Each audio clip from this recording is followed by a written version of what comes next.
श्री गणेशाय नमः। ओम श्री परमात्मने नमः। इस चैनल पर आपका स्वागत है। संक्षिप्त पद्म पुराण में वर्णित उत्तरखंड का षष्ठम अध्याय पवित्रारोपण की विधि, महिमा तथा भिन्न भिन्न मास में श्री हरि की पूजा में काम आने वाले विविध पुष्पों का वर्णन। श्री महादेव जी कहते हैं, देवेश्वरी, श्रावण मास आने पर पवित्रारोपण का विधान है। इसका पालन करने पर दिव्य भक्ति उत्पन्न होती है। विद्वान पुरुष को भक्ति पूर्वक श्री विष्णु का पवित्रारोपण करना चाहिए। पार्वती, ऐसा करने से वर्ष भर की पूजा संपन्न हो जाती है। श्री विष्णु के लिए पवित्रारोपण करने पर अपने को सुख होता है। कपड़े का सूत जो किसी ब्राह्मण का काता हुआ हो अथवा अपने हाथ से तैयार किया हुआ हो, ले आए और उसी से पवित्र बनाए। उपर्युक्त सूत के अभाव में किसी उत्तम सूत्र जाति की स्त्री के हाथ का काता हुआ सूत भी लिया जा सकता है। यदि ऐसा भी न मिले तो जैसा तैसा खरीद कर भी ले आना चाहिए। पवित्रारोपण की विधि रेशम के सूत से ही करनी चाहिए अथवा चांदी या सोने से श्री विष्णु देवता के लिए विधि पूर्वक पवित्र बनाना चाहिए। सब धातुओं के अभाव में विद्वान पुरुषों को साधारण सूत ग्रहण करना चाहिए। सूत को तिगुना करके उसे जल से धोना चाहिए। फिर यदि शिवलिंग के लिए बनाना हो तो उस लिंग के बराबर अथवा किसी प्रतिमा के लिए बनाना हो तो उस प्रतिमा के सिर से लेकर पैर तक का या घुटने तक का या नाभि के बराबर तक का पवित्रक बनाना चाहिए। इनमें पहला उत्तम, दूसरा मध्यम और तीसरा लघु श्रेणी का है। एक साल में जितने दिन हो उतनी संख्या में या उसके आधी संख्या में अथवा 108 की संख्या में सूत से ही उस पवित्रक में गांठें लगनी चाहिए। पार्वती, 54 की संख्या में भी गांठें लगाई जा सकती है। विष्णु प्रतिमा के लिए जो पवित्रक बने उसे वनमाला के आकार का बना लेना चाहिए। जैसे भी शोभा हो वह उपाय करना चाहिए। इससे भगवान विष्णु प्रसन्न होते हैं। पवित्रक तैयार होने के पश्चात भगवान को अर्पण करना चाहिए। पार्वती, कुबेर के लिए पवित्रारोपण करने की तिथि प्रतिपदा बताई गई है। लक्ष्मी देवी के लिए द्वितीया सब तिथियों में उत्तम है। तुम्हारे लिए तृतीया बताई गई है और गणेश के लिए चतुर्थी, चंद्रमा के लिए पंचमी, कार्तिकेय के लिए षष्ठी, सूर्य के लिए सप्तमी, दुर्गा के लिए अष्टमी, मातृवर्ग के लिए नौमी, यमराज के लिए दशमी, अन्य सब देवताओं के लिए एकादशी, लक्ष्मीपति श्री विष्णु के लिए द्वादशी, कामदेव के लिए त्रयोदशी, मेरे लिए चतुर्दशी तथा ब्रह्मा जी के लिए पवित्रक से पूजन करने के निमित्त पूर्णिमा तिथि बताई गई है। ये भिन्न भिन्न देवताओं के लिए पवित्रारोपण के योग्य तिथियां कही गई हैं। लघु श्रेणी के पवित्रक में 12, मध्यम श्रेणी के पवित्रक में 24 और उत्तम श्रेणी के पवित्रक में 36 ग्रंथियां कम से कम होनी चाहिए। सब पवित्रकों को कपूर और केसर अथवा चंदन और हल्दी से रंगकर बांस के नए पात्र में रखना चाहिए और जहाँ भगवान का पूजन हो वहाँ उन सबको देवता की भांति स्थापित करना चाहिए। पहले देवता की पूजा करके फिर उन्हें पवित्रकों में अधिवासित करना चाहिए। पवित्रक में अधिवास हो जाने पर पुनः पूजन करना उचित है।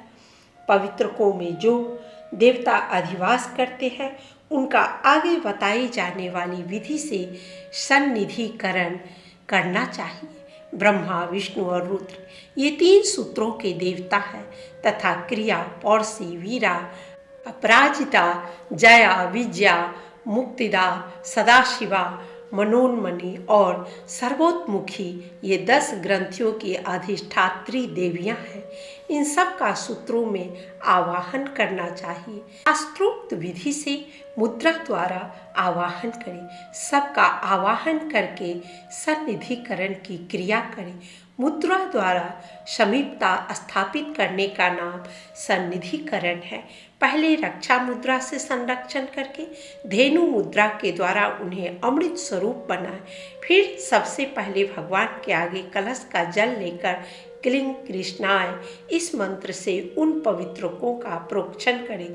तत्पश्चात गंध, धूप, दीप, नैवेद्य और तांबूल आदि निवेदन करके षोडशोपचार आदि से पवित्र के देवताओं का पूजन करें। फिर उन्हें धूप देकर देवता के सम्मुख हो नमस्कार मुद्रा के द्वारा देवता को अभिमंत्रित करें। उस समय इस मंत्र का उच्चारण करना चाहिए। महान देवता भगवान विष्णु मंत्रों द्वारा आवाहन करने पर आप देवी लक्ष्मी, पार्षद, लोकपाल और परिचारकों के साथ विधि की पूर्ति के लिए यहाँ पधारी। प्रातः काल में आपकी पूजा करूँगा। यहाँ निश्चित रूप से सन्निकटता स्थापित कीजिए। तदनंतर वह गंध और पवित्र भगवान राघव के अथवा श्री विष्णु के चरणों के समीप रख दे। फिर प्रातः काल नित्य कर्म करके पुण्याह और स्वस्ति वाचन कराए तथा भगवान की जय जयकार के साथ घंटा आदि बाजे और तुरही आदि बजाते हुए पितृकों द्वारा पूजन करें। ओम वासुदेवाय विद्महे विष्णुदेवाय धीमहि तनो देवः प्रचोदयात्।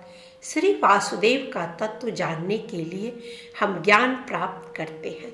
श्री विष्णु देव के लिए ध्यान करते हैं। वे देव विष्णु हमारी बुद्धि को प्रेरित करें।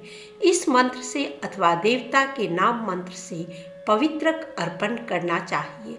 इसके बाद भगवान विष्णु की महापूजा करें जिससे सबके आत्मा श्री विष्णु प्रसन्न होते हैं। चारों ओर विधि पूर्वक दीपमाला जलाकर रखे। भक्ष्य, भोज्य, लेह और चोसे ये 4 प्रकार के नैवेद्य के लिए प्रस्तुत करें। पूर्व पूजित पवित्र भगवान को अर्पण कर दे। फिर विशेष भक्ति के साथ श्री गुरु की पूजा करें। गुरु महान देवता है। उन्हें वस्त्र और अलंकार आदि अर्पण करके विधि पूर्वक पूजन करना उचित है। गुरु पूजन के पश्चात पवित्र धारण करें। इसके बाद वहाँ जो वैष्णव उपस्थित हो उन्हें तांबूल आदि लेकर अग्नि को पूर्णाहुति अर्पण करें। अंत में लक्ष्मी निवास भगवान श्री कृष्ण को कर्म समर्पित करें। मंत्रहीनम क्रियाहीनम भक्तिहीनम तु केशव यत्ते पूजितम मया सम्यक संपूर्णम यातु मे ध्रुवम। हे केशव, मैंने मंत्र, क्रिया और भक्ति के बिना जो पूजन किया हो वह भी निश्चय ही परिपूर्ण हो जाए। तदनंतर देवताओं का विसर्जन करके वैष्णव ब्राह्मणों तथा इष्ट बंधुओं के साथ स्वयं भी शुद्ध अन्न भोजन करें। जो उत्तम द्विज इस दिव्य पूजन के प्रसंग को सुनते हैं वे सब पापों से मुक्त हो भगवान विष्णु के परम पद को प्राप्त होते हैं। इस प्रकार पवित्र आरोपण करने पर इस पृथ्वी पर जितने भी दान और नियम किए जाते हैं वे सब परिपूर्ण होते हैं। पवित्रारोपण का विधान उत्सवों का सम्राट है।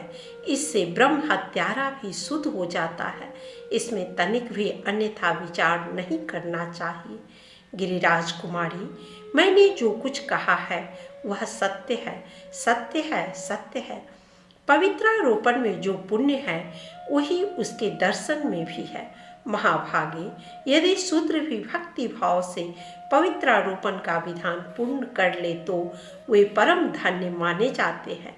मैं ही इस भूतल पर धन्य और कृत्य हूँ क्योंकि मैंने भगवान विष्णु की मोक्षदायिनी भक्ति प्राप्त की है।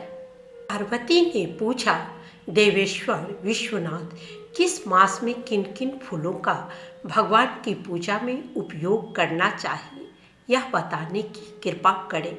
श्री महादेव जी बोले, चैत्र मास में चंपा और चमेली के फूलों से क्लेशहारी केशव का प्रयत्न पूर्वक पूजन करना चाहिए। दौना कट सरैया और वरुण वृक्ष के फूलों से भी जगत के स्वामी सर्वेश्वर श्री विष्णु का पूजन किया जा सकता है।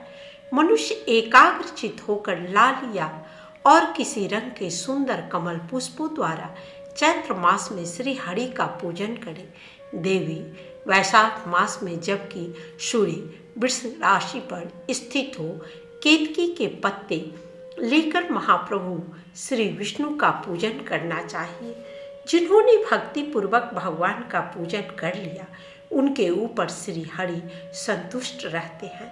ज्येष्ठ मास आने पर नाना प्रकार के फूलों से भगवान की पूजा करनी चाहिए। देव देवेश्वर श्री विष्णु के पूजित होने पर संपूर्ण देवताओं की पूजा संपन्न हो जाती है। आषाढ़ मास में कनेर के फूल, लाल फूल अथवा कमल के फूलों से भगवान की विशेष पूजा करनी चाहिए। जो मनुष्य इस प्रकार भगवान विष्णु की पूजा करते हैं वे पुण्य के भागी होते हैं। जो सुवर्ण के समान रंग वाले कदम्ब के फूलों से सर्वव्यापी की पूजा करेंगे उन्हें कभी यमराज का भय नहीं होगा। लक्ष्मीपति श्री विष्णु श्री लक्ष्मी जी को पाकर जैसे प्रसन्न रहते हैं उसी प्रकार कदम्ब का फूल पाकर भी विश्व विधाता श्री हरि को विशेष प्रसन्नता होती है। सुरेश्वरी, तुलसी, श्यामा तुलसी और अशोक के द्वारा सर्वदा पूजित होने पर श्री विष्णु नित्य प्रति कष्ट का निवारण करते हैं। जो लोग श्रावण मास आने पर अलसी का फूल लेकर अथवा दुर्वादल के द्वारा श्री जनार्दन की पूजा करते हैं उन्हें भगवान प्रलय काल तक मनोवांछित भोग प्रदान करते रहते हैं। पार्वती भादों के महीने में चंपा, श्वेत पुष्प, रक्त सिंदूरक तथा कल्हार के पुष्पों से पूजन करके मनुष्य सब कामनाओं का फल प्राप्त कर लेता है। आश्विन के शुभ मास में जूही, चमेली तथा नाना प्रकार के शुभ पुष्पों द्वारा प्रयत्न पूर्वक भक्ति के साथ सदा श्री हरि का पूजन करना चाहिए। जो कमल के फूल ले आकर श्री जनार्दन की पूजा करते हैं वे मानव इस पृथ्वी पर धर्म, अर्थ, काम और मोक्ष चारों पदार्थ प्राप्त कर लेते हैं। कार्तिक मास आने पर परमेश्वर श्री विष्णु की पूजा करनी चाहिए। उस समय ऋतु के अनुकूल जितने भी पुष्प उपलब्ध हों वे सभी श्री माधव को अर्पण करने चाहिए। तिल और तिल के फूल भी चढ़ाए अथवा उन्हीं के द्वारा पूजन करे। उनके द्वारा देवेश्वर के पूजित होने पर मनुष्य अक्षय फल का भागी होता है। जो लोग कार्तिक में चितवन, मौलसिरी तथा चंपा के फूलों से श्री जनार्दन की पूजा करते हैं वे मनुष्य नहीं देवता हैं। मार्गशीर्ष मास में नाना प्रकार के पुष्पों, विशेषतः दिव्य पुष्पों, उत्तम नैवेद्यों, धूपों तथा आरती आदि के द्वारा सदा प्रयत्न पूर्वक भगवान का पूजन करें। महादेवी पौष मास में नाना प्रकार के तुलसी दल तथा कस्तूरी मिश्रित जल के द्वारा पूजन करना कल्याणदायक माना गया है। माघ मास आने पर नाना प्रकार के फूलों से भगवान की पूजा करें। उस समय कपूर से तथा नाना प्रकार के नैवेद्य एवं लड्डुओं से पूजा होनी चाहिए। इस प्रकार देव देवेश्वर के पूजित होने पर मनुष्य निश्चय ही मनोवांछित फलों को प्राप्त कर लेता है। फाल्गुन में भी नवीन पुष्पों अथवा सब प्रकार के फूलों से श्री हरि का अर्चन करना चाहिए। सब तरह के फूल लेकर वसंत काल की पूजा संपादन करें। इस प्रकार श्री जगन्नाथ के पूजित होने पर पुरुष श्री विष्णु की कृपा से अविनाशी वैकुंठ पद को प्राप्त कर लेता है। कार्तिक व्रत का महात्म्य। गुणवती को कार्तिक व्रत के पुण्य से भगवान की प्राप्ति। सूत जी कहते हैं, एक समय की बात है, देवर्षि नारद कल्प वृक्ष के दिव्य पुष्प लेकर द्वारका में भगवान श्री कृष्ण का दर्शन करने के लिए आए। श्री कृष्ण ने स्वागत पूर्वक नारद जी का सत्कार करते हुए उन्हें पाद अर्घ्य निवेदन करने के पश्चात बैठने को आसन दिया। नारद जी ने वे दिव्य पुष्प भगवान को भेंट कर दिए। भगवान ने अपनी 16,000 रानियों में उन फूलों को बांट दिया।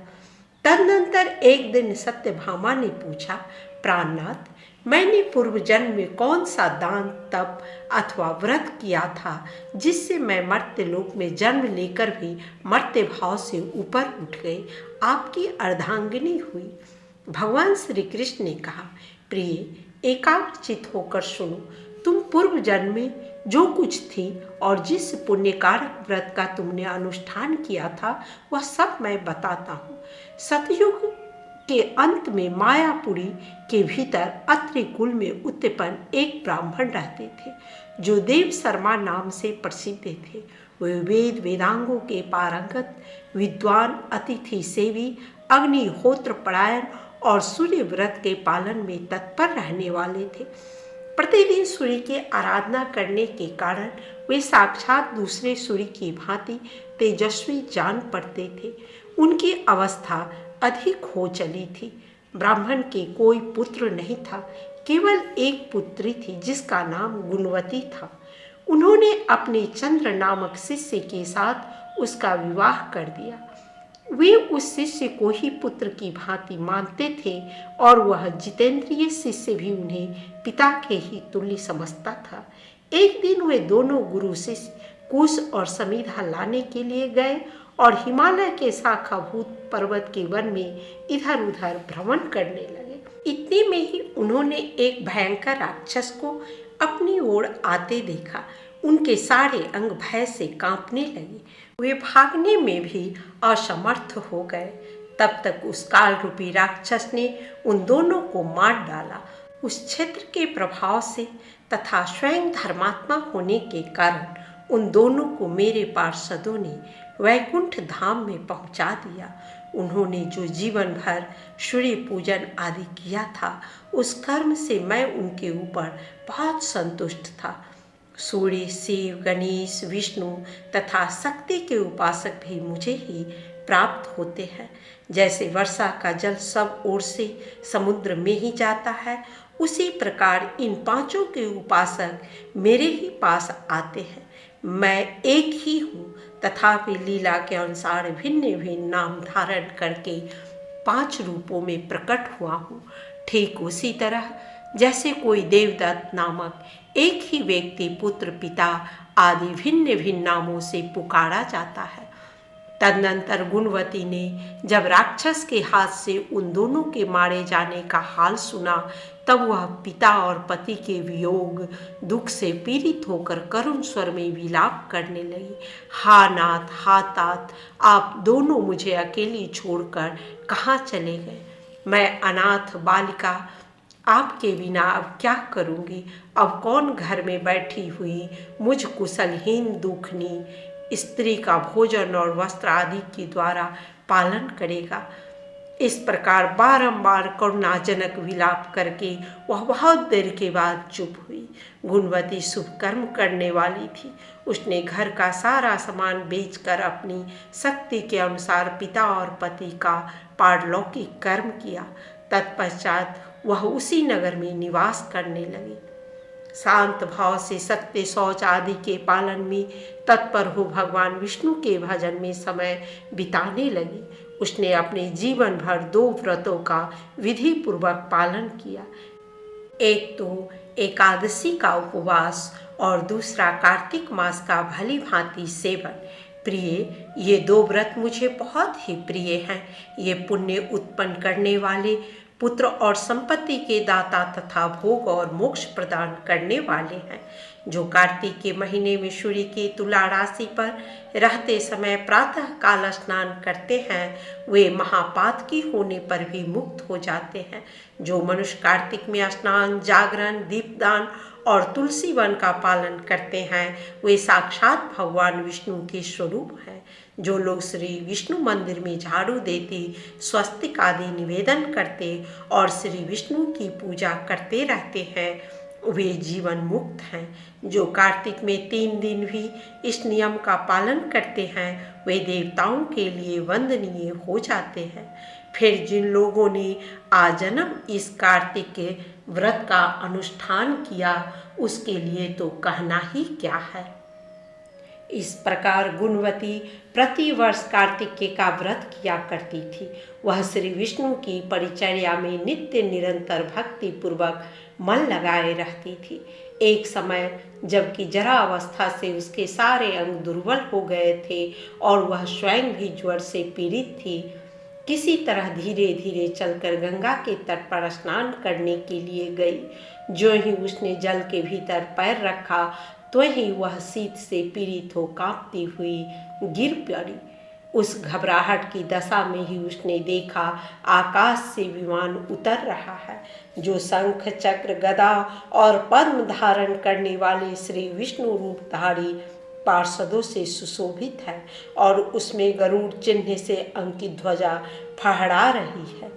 विमान के निकट आने पर वह दिव्य रूप धारण करके उस पर बैठ गई। उसके लिए चंवर डुलाया जाने लगा। मेरे पार्षद उसे वैकुंठ ले चले। विमान पर बैठी हुई गुणवती प्रज्वलित अग्नि शिखा के समान तेजस्विनी जान पड़ती थी। कार्तिक के व्रत के पुण्य से उसे मेरे निकट स्थान मिला। तदनंतर जब मैं ब्रह्मा आदि देवताओं की प्रार्थना से इस पृथ्वी पर आया, तब मेरे पार्षदगण भी मेरे साथ ही आए। भामिनी, समस्त यादव मेरे पार्षदगण ही हैं। ये मेरे समान गुणों से शोभा पाने वाले और मेरे प्रियतम हैं। जो तुम्हारे पिता देव शर्मा थे वे ही अब सत्राजित हुए हैं। सुबह चंद्र शर्मा ही अक्रूर हैं और तुम गुणवती हो। कार्तिक व्रत के पुण्य से तुमने मेरी प्रसन्नता को बहुत बढ़ाया है।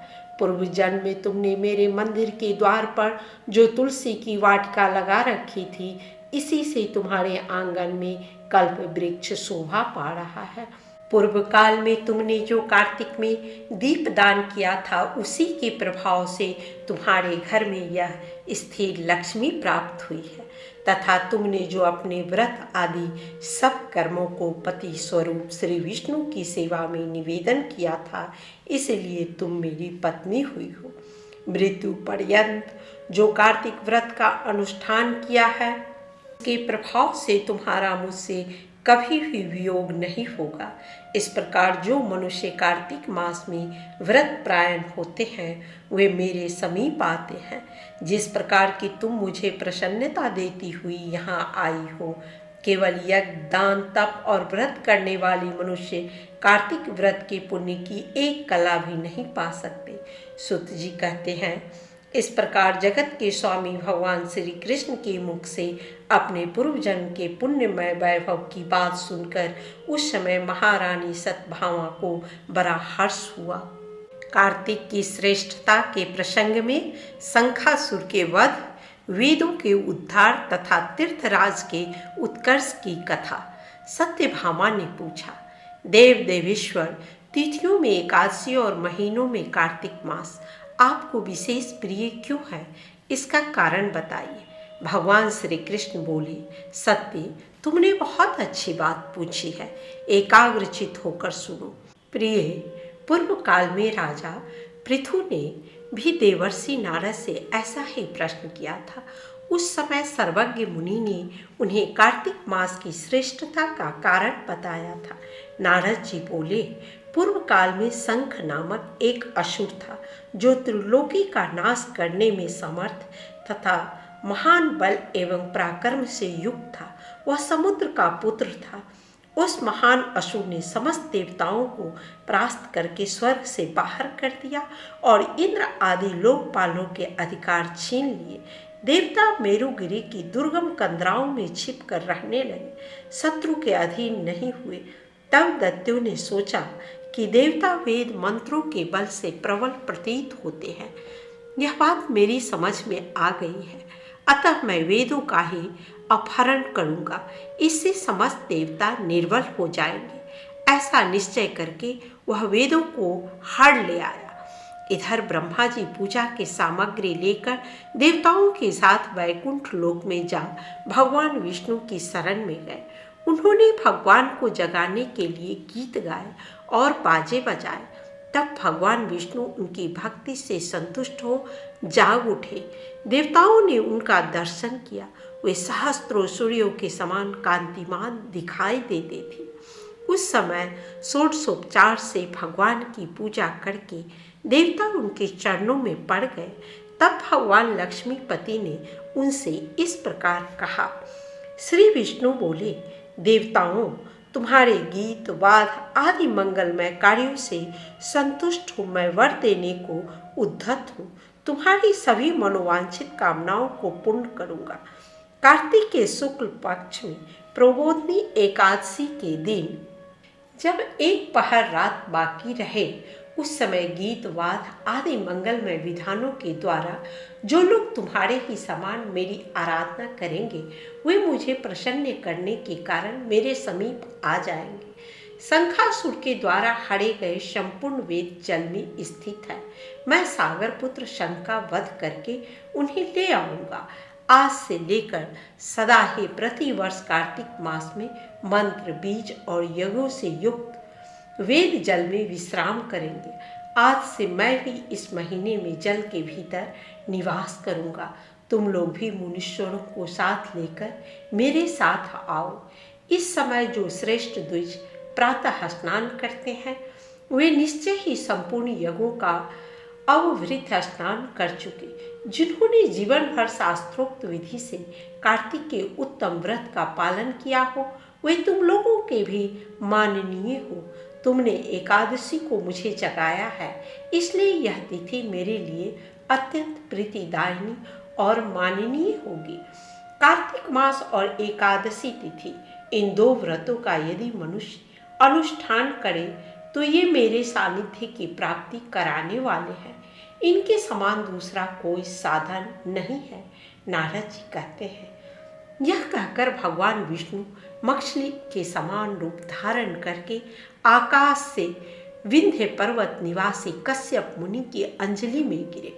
मुनि ने करुणावश उस मत्स्य को अपने कमंडलों में रख लिया, किंतु वह उसमें अट न सका। तब उन्होंने उसे कुएं में ले जाकर डाल दिया। जब उसमें भी वह न आ सका, तब मुनि ने उसे तालाब में पहुंचा दिया, किंतु वहां भी यही दशा हुई। इस प्रकार उसे अनेक स्थानों में रखते हुए अंतोगत्वा उन्होंने समुद्र में डाल दिया। वहां भी बढ़कर वह विशालकाय हो गया। तदनंतर उस मत्स्य रूपधारी भगवान विष्णु ने शंखासुर का वध किया और उस शंख को अपने हाथ में लिए वे बद्री वन में गए। वहां संपूर्ण ऋषियों को बुलाकर भगवान ने इस प्रकार आदेश दिया। श्री विष्णु बोले, महर्षियों, जल के भीतर बिखरे हुए वेदों की खोज करो और रहस्यों सहित उनका पता लगाकर शीघ्र ही ले आओ। तब तक मैं देवताओं के साथ प्रयाग में ठहरता हूँ। तब तेज और बल से संपन्न समस्त मुनियों ने यज्ञ और बीज सहित वेद मंत्रों का उद्धार किया। जिस वेद के जितने मंत्र को जिस ऋषि ने उपलब्ध किया, वही उतने भाग का तब से ऋषि माने जाने लगा। तदनंतर सब मुनि एकत्रित होकर प्रयाग में गए और ब्रह्मा जी सहित भगवान विष्णु को उन्होंने प्राप्त किए हुए वेद अर्पण कर दिए। यज्ञ सहित वेदों को पाकर ब्रह्मा जी को बड़ा हर्ष हुआ तथा उन्होंने देवताओं और ऋषियों के साथ प्रयाग में अश्वमेध यज्ञ किया।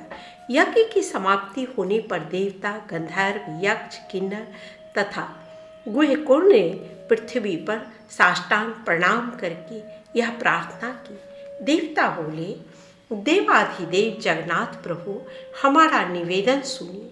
हम लोगों के लिए यह बड़े हर्ष का समय है, अतः आप हमें वरदान दें। रमापते, इस स्थान पर ब्रह्मा जी को खोए हुए वेदों की प्राप्ति हुई है तथा आपकी कृपा से हमें भी यज्ञ भाग उपलब्ध हुआ है, अतः यह स्थान पृथ्वी पर सबसे अधिक श्रेष्ठ और पुण्यवर्धक हो। इतना ही नहीं, आपके प्रसाद से यह भोग और मोक्ष का भी दाता हो। साथ ही यह समय भी महान पुण्यदायक और ब्रह्म हत्यारे आदि की भी शुद्धि करने वाला हो। इसमें दिया हुआ सब कुछ अक्षय हो। यही वर हमें दीजिए। भगवान विष्णु ने कहा, देवताओं, तुमने जो कुछ कहा है उसमें मेरी भी सम्मति है, अतः तुम्हारी इच्छा पूर्ण हो। यह स्थान आज से ब्रह्म क्षेत्र नाम धारण करे। सूर्यवंश में उत्पन्न राजा भगीरथी यहाँ गंगा को ले आएंगे और वह सूर्य कन्या यमुना जी के साथ यहाँ मिलेगी। ब्रह्मा जी सहित तुम संपूर्ण देवता भी मेरे साथ यहाँ निवास करो। आज से यह तीर्थराज के नाम से विख्यात होगा। यहाँ किए हुए दान, व्रत, तप, होम, जप और पूजा आदि कर्म अक्षय फल के दाता और सदा मेरी समीपता की प्राप्ति कराने वाले हो। 7 जन्मों में किए हुए ब्रह्म हत्या आदि पाप भी इस तीर्थ का दर्शन करने से तत्काल नष्ट हो जाए। जो धीर पुरुष इस तीर्थ में मेरे समीप मृत्यु को प्राप्त होंगे वे मुझ में ही प्रवेश कर जाएंगे। उनका पुनर्जन्म नहीं होगा। जो यहाँ मेरे आगे पितरों के उद्देश्य से श्राद्ध करेंगे उनके समस्त पितर मेरे लोक में चले जाएंगे। यह काल भी मनुष्यों के लिए महान पुण्यमय तथा उत्तम फल प्रदान करने वाला होगा। सूर्य के मकर राशि पर स्थित रहते हुए जो लोग यहाँ प्रातः काल स्नान करेंगे उनके लिए यह स्थान पाप नाशक होगा। मकर राशि पर सूर्य के रहते समय माघ में प्रातः स्नान करने वाले मनुष्यों के दर्शन मात्र से सारे पाप उसी प्रकार भाग जाते हैं जैसे सूर्योदय से अंधकार। माघ में जब सूर्य मकर राशि पर स्थित हो उस समय यहाँ प्रातः स्नान करने पर मैं मनुष्यों को क्रमशः सालों के सामीप्य और सारूप्य तीनों प्रकार की मुक्ति दूंगा। मुनीश्वरों, तुम सब लोग मेरी बात सुनो। यद्यपि मैं सर्वत्र व्यापक हूँ तो भी बद्री वन में सदा विशेष रूप से निवास करता हूँ। अन्यत्र 10 वर्षों तक तपस्या करने से जिस फल की प्राप्ति होती है वही वहाँ एक दिन की तपस्या से तुम लोग प्राप्त कर सकते हो। जो नरश्रेष्ठ उस स्थान का दर्शन करते हैं वे सदा के लिए जीवन मुक्त हैं। उनके शरीर में पाप नहीं रहता। नारद जी कहते हैं, देव भगवान विष्णु देवताओं से इस प्रकार कहकर ब्रह्मा जी के साथ वही अंतर्धान हो गए तथा इंद्र आदि संपूर्ण देवता भी अपने अंशों से वहाँ रहकर स्वरूप से अंतर्धान हो गए। जो शुद्ध चित्त वाला श्रेष्ठ पुरुष इस कथा को सुनता या सुनाता है वह तीर्थराज प्रयाग और बद्री वन की यात्रा करने का फल प्राप्त कर लेता है। कार्तिक मास में स्नान और पूजन की विधि। राजा पृथु ने कहा, मुनि, आपने कार्तिक और माघ के स्नान का महान फल बतलाया। अब उनमें किए जाने वाले स्नान की विधि और नियमों का भी वर्णन कीजिए। साथ ही उनकी उद्यापन विधि को भी ठीक ठीक बताइए। नारद जी बोले, राजन, तुम भगवान विष्णु के अंश से उत्पन्न हुए हो। तुम्हारे लिए कोई बात अज्ञात नहीं है, तथापि तुम पूछते हो, इसलिए मैं कार्तिक के परम उत्तम महात्म्य का वर्णन करता हूँ। सुनो। आश्विन मास के शुक्ल पक्ष में जो एकादशी आती है उसी दिन आलस्य छोड़कर कार्तिक के उत्तम व्रतों का नियम ग्रहण करे। व्रत करने वाला पुरुष पहर भर रात बाकी रहे तभी उठे और जल सहित लोटा लेकर गांव से बाहर नृत्य कोण की ओर जाए। दिन और संध्या के समय उत्तर दिशा की ओर मुंह करके तथा रात हो तो दक्षिण की ओर मुंह करके मलमूत्र का त्याग करे। पहले जनेऊ को दाहिने कान पर चढ़ा ले और भूमि को तिनके से ढककर अपने मस्तक को वस्त्र से आच्छादित कर ले। शौच के समय मुख को यत्न पूर्वक मूंदे रखे, न तो थूके और न मुंह से ऊपर को सांस ही खींचे। मल त्याग के पश्चात गुदा भाग तथा हाथ को इस प्रकार धोए जिससे मल का लेप और दुर्गंध दूर हो जाए। इस कार्य में आलस्य नहीं करना चाहिए। 5 बार गुदा से, 10 बार बाएं हाथ से तथा 7 बार दोनों हाथों में मिट्टी लगाकर धोए। फिर 1 बार लिंग में, 3 बार बाएं हाथ में और 2 बार दोनों हाथों में मिट्टी लगाकर धोए। यह गृहस्थ के लिए शौच की विधि बताई गई है। ब्रह्मचारी के लिए इसमें दूना, वानप्रस्थ के लिए तिगुना और सन्यासी के लिए चौगुना करने का विधान है। रात को दिन की अपेक्षा आधे शौच का नियम है। रास्ता चलने वाले व्यक्ति के लिए, स्त्री के लिए तथा शूद्र के लिए उससे भी आधे शौच का विधान है। शौच कर्म से हीन पुरुष की समस्त क्रियाएं निसफल होती है। जो अपने मुंह को अच्छी तरह साफ नहीं रखता, उसके उच्चारण किए हुए मंत्र फलदायक नहीं होते। इसलिए प्रयत्न पूर्वक दांत और जीभ की शुद्धि करनी चाहिए। गृहस्थ पुरुष किसी दूध वाले वृक्ष की 12 अंगुली की लकड़ी लेकर दातून करे, किंतु यदि घर में पिता की छाह तिथि या व्रत हो तो दातून न करे। दातून करने के पहले वनस्पति देवता से इस प्रकार प्रार्थना करें। हे वनस्पति, आप मुझे आयु, बल, यश, तेज, संतति, पशु, धन, ब्रह्म ज्ञान और स्मरण शक्ति प्रदान करें। इस मंत्र का उच्चारण करके दातून से दांत साफ करना चाहिए। प्रतिपदा, अमावस्या, नवमी, षष्ठी, रविवार तथा चंद्रमा और सूर्य के ग्रहण के दिन दातून नहीं करना चाहिए। व्रत और श्राद्ध के दिन भी लकड़ी की दातून करना मना है। उस दिनों जल के 12 कुल्ले करके मुख शुद्ध करने का विधान है। कांटेदार वृक्ष, कपास, सिंधुवार, ब्रह्म वृक्ष, बरगद, एरंड और दुर्गंध युक्त वृक्षों की लकड़ी को दातून के काम में नहीं लेना चाहिए।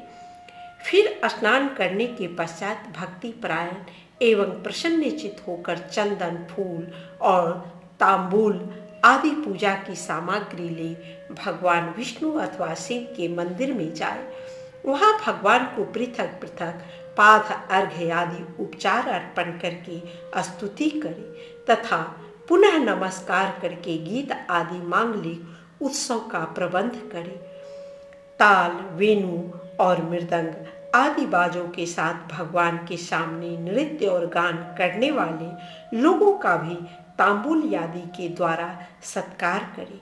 जो भगवान के मंदिर में गान करते हैं वे साक्षात विष्णु रूप है। कलयुग में किए हुए यज्ञ, दान और तप भक्ति से युक्त होने पर ही जगत गुरु भगवान को संतोष देने वाले होते हैं। राजन, एक बार मैंने भगवान से पूछा, देवेश्वर, आप कहाँ निवास करते हैं? तो वे मेरी भक्ति से संतुष्ट होकर बोले, नारद, न तो मैं वैकुंठ में निवास करता हूँ और न योगियों के हृदय में। मेरे भक्त जहाँ मेरा गुणगान करते हैं वहीं मैं भी रहता हूँ।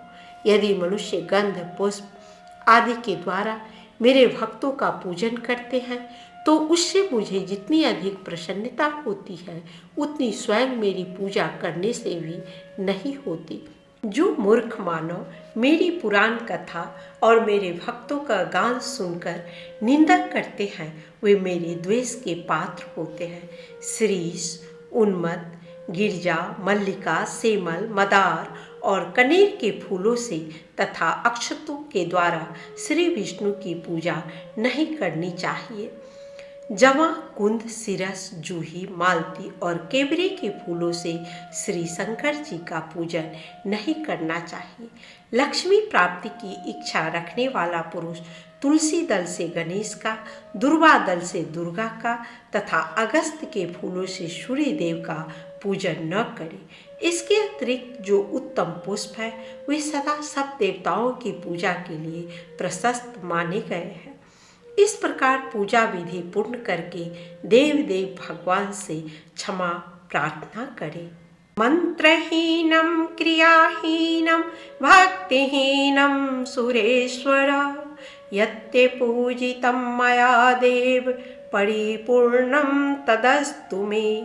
देवेश्वर, देव, मेरे द्वारा किए गए आपके पूजन में जो मंत्र, विधि तथा भक्ति की न्यूनता हुई हो वह सब आपकी कृपा से पूर्ण हो जाए।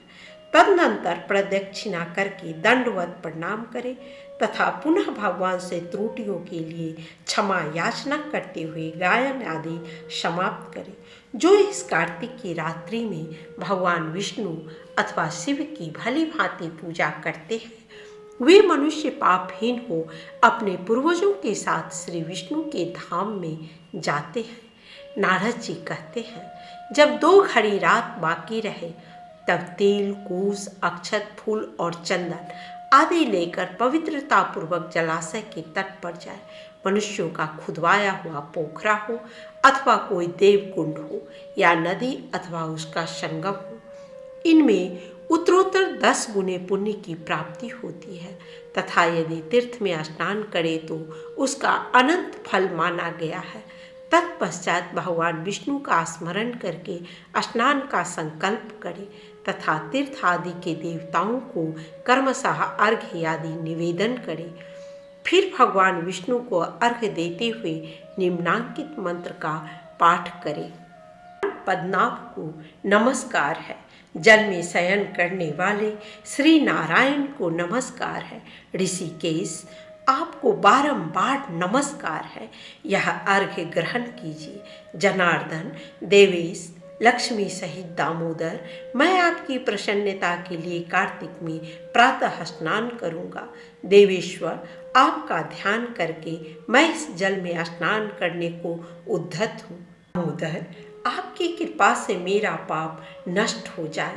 तत्पश्चात राधा सहित भगवान श्री कृष्ण को निम्नांकित मंत्र से अर्घ्य दे। श्री राधा सहित भगवान श्री कृष्ण नित्य और नैमित्तिक कर्म रूप इस पाप नाशक कार्तिक स्नान के व्रत के निमित्त मेरा दिया हुआ यह अर्घ्य स्वीकार करे। इसके बाद व्रत करने वाला पुरुष भागीरथी श्री विष्णु, शिव और सूर्य का स्मरण करके नाभि के बराबर जल में खड़ा हो विधि पूर्वक स्नान करे। गृहस्थ पुरुष को तिल और आंवले का चूर्ण लगाकर स्नान करना चाहिए। वनवासी सन्यासी तुलसी के मूल की मिट्टी लगाकर स्नान करे। सप्तमी, अमावस्या, नवमी, द्वितीया, दशमी और त्रयोदशी को आंवले के फल और तिल के द्वारा स्नान करना निषिद्ध है। पहले मल स्नान करें, यथार्थ शरीर को खूब मलमल कर उसकी मल छुड़ाए। उसके बाद मंत्र स्नान करें। स्त्री और शूद्रों को वेदोक्त मंत्रों से स्नान नहीं करना चाहिए, उनके लिए पौराणिक मंत्रों का उपयोग बताया गया है। व्रती पुरुष अपने हाथ में पवित्र धारण करके निम्नांकित मंत्रों का उच्चारण करते हुए स्नान करें, जो पूर्व काल में भक्ति पूर्वक चिंतन करने पर देवताओं के कार्य की सिद्धि के लिए 3 स्वरूपों में प्रकट हुए तथा जो समस्त पापों का नाश करने वाले हैं, वे भगवान विष्णु यहाँ कृपा पूर्वक मुझे पवित्र करें। श्री विष्णु की आज्ञा प्राप्त करके कार्तिकेय का व्रत करने के कारण यदि मुझसे कोई त्रुटि हो जाए तो उसके लिए समस्त देवता मुझे क्षमा करें तथा इंद्र आदि देवता मुझे पवित्र करें। बीज, रहस्य और यज्ञों सहित वेद मंत्र और कश्यप आदि मुनि मुझे सदा ही पवित्र करें। गंगा आदि संपूर्ण नदियाँ, तीर्थ, मेघ, नद और 7 समुद्र, ये सभी मुझे सर्वदा पवित्र करें। अदिति आदि पतिव्रताएं, यक्ष, सिद्ध, नाग तथा त्रिभुवन की औषधि और पर्वत भी मुझे पवित्र करें। स्नान के पश्चात विधि पूर्वक देवता, ऋषि, मनुष्य तथा पितरों का तर्पण करें। कार्तिक मास में पितृ तर्पण के समय जितने तिलों का उपयोग किया जाता है उतने ही वर्षों तक पितर स्वर्गलोक में निवास करते हैं। तदनंतर जल से बाहर निकलकर व्रती मनुष्य पवित्र वस्त्र धारण करे और प्रातः कालोचित नित्य कर्म करके श्री हरि का पूजन करे। फिर भक्ति से भगवान में मन लगाकर तीर्थों और देवताओं का स्मरण करते हुए पुनः गंध, पुष्प और फल से युक्त अर्घ्य निवेदन करें। अर्घ्य का मंत्र इस प्रकार है। भगवान, मैं कार्तिक मास में स्नान व्रत लेकर विधि पूर्वक स्नान कर चुका हूँ। मेरे दिए हुए इस अर्घ्य को आप श्री राधिका जी के साथ स्वीकार करें। इसके बाद वेद विद्या के पारंगत ब्राह्मणों का गंध, पुष्प और तांबुल के द्वारा भक्ति पूर्वक पूजन करें और बारंबार उनके चरणों में मस्तक झुकावें। ब्राह्मण के दाहिने पैर में संपूर्ण तीर्थ, मुख में वेद और समस्त अंगों में देवता निवास करते हैं, अतः ब्राह्मण के पूजन करने से इन सब की पूजा हो जाती है। इसके पश्चात हरिप्रिया भगवती तुलसी की पूजा करें। प्रयाग में स्नान करने, काशी में मृत्यु होने और वेदों के स्वाध्याय करने से जो फल प्राप्त होता है वह सब श्री तुलसी के पूजन से मिल जाता है। अतः एकाग्रचित होकर निम्नांकित मंत्र से तुलसी की प्रदक्षिणा और नमस्कार करें। हरि प्रिया तुलसी देवी, पूर्व काल में देवताओं ने तुम्हें उत्पन्न किया और मनुष्यों ने तुम्हारी पूजा की। तुम्हें बारंबार नमस्कार है। मेरे सारे पाप हर लो। तुलसी पूजन के पश्चात व्रत करने वाला भक्तिमान पुरुष चित्त को एकाग्र करके भगवान विष्णु की पौराणिक कथा सुने तथा कथावाचक विद्वान ब्राह्मण अथवा मुनि की पूजा करे। जो मनुष्य भक्ति युक्त होकर पूर्वोक्त संपूर्ण विधियों का भली भांति पालन करता है वह अंत में भगवान नारायण की परम धाम में जाता है। कार्तिक के व्रत के नियम और उद्यापन की विधि। नारद जी कहते हैं, राजन, कार्तिक का व्रत करने वाले पुरुषों के लिए जो नियम बताए गए हैं उनका मैं संक्षेप से वर्णन करता हूँ। ध्यान देकर सुनो। अन्न दान देना, गौओं को ग्रास अर्पण करना, वैष्णव पुरुषों के साथ वार्तालाप करना तथा दूसरे के दीपक को जलाना या उकसाना, इन सब कार्यों से मनीषी पुरुष धर्म की प्राप्ति बतलाते हैं। बुद्धिमान पुरुष दूसरे के अन्न, दूसरे की सैया, दूसरे की निंदा और दूसरे की स्त्री का सदा ही परित्याग करे तथा कार्तिक में तो इन्हें त्यागने की विशेष रूप से चेष्टा करे। उड़द, मधु, सौवरिक तथा राजमांस आदि अन्न कार्तिक का व्रत करने वाले मनुष्य को नहीं खाने चाहिए। दाल, तिल का तेल, भाव दूषित तथा सब दूषित अन्न का भी व्रती मनुष्य परित्याग करे। कार्तिक का व्रत करने वाला पुरुष देवता, वेद, द्विज, गुरु, गौ, व्रती, स्त्री, राजा तथा महापुरुषों की निंदा छोड़ दे। बकरी, गाय और भैंस के दूध को छोड़कर अन्य सभी पशुओं का दूध मांस के समान वर्जित है। ब्राह्मणों के खरीदे हुए सभी प्रकार के रस तांबे के पात्र में रखा हुआ गाय का दूध, दही और घी, गड्ढे का पानी और केवल अपने लिए बनाया हुआ भोजन, इन सब को विद्वान पुरुषों ने आमिष के तुल्य माना है। व्रती मनुष्यों को सदा ही ब्रह्मचर्य का पालन, भूमि पर शयन, पत्तल में भोजन और दिन के चौथे पहर में एक बार अन्न ग्रहण करना चाहिए। कार्तिक का व्रत करने वाला मानो प्याज, लहसुन, हींग, छत्रांग, गाजर, नालिक, मूली और साग खाना छोड़ दे। लौकी, भाटा, कोहड़ा, भतुआ, लसोड़ा और कैथ भी त्याग दे।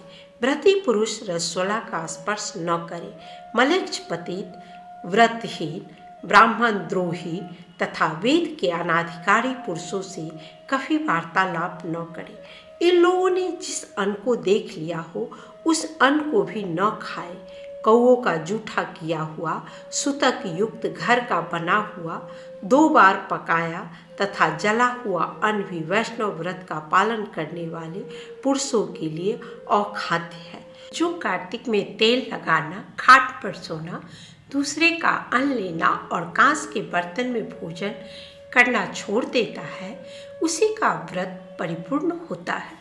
व्रती पुरुष प्रत्येक व्रत में सदा ही पूर्वोक्त निषिद्ध वस्तुओं का त्याग करे तथा अपनी शक्ति के अनुसार भगवान विष्णु की प्रसन्नता के लिए कृच्छ आदि व्रतों का अनुष्ठान करता रहे।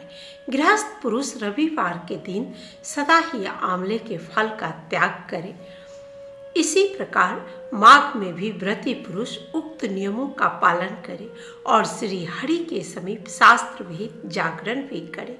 यथोक्त नियमों के पालन में लगे हुए कार्तिक व्रत करने वाले मनुष्य को देखकर यमदूत उसी प्रकार भागते हैं जैसे सिंह से पीड़ित हाथी।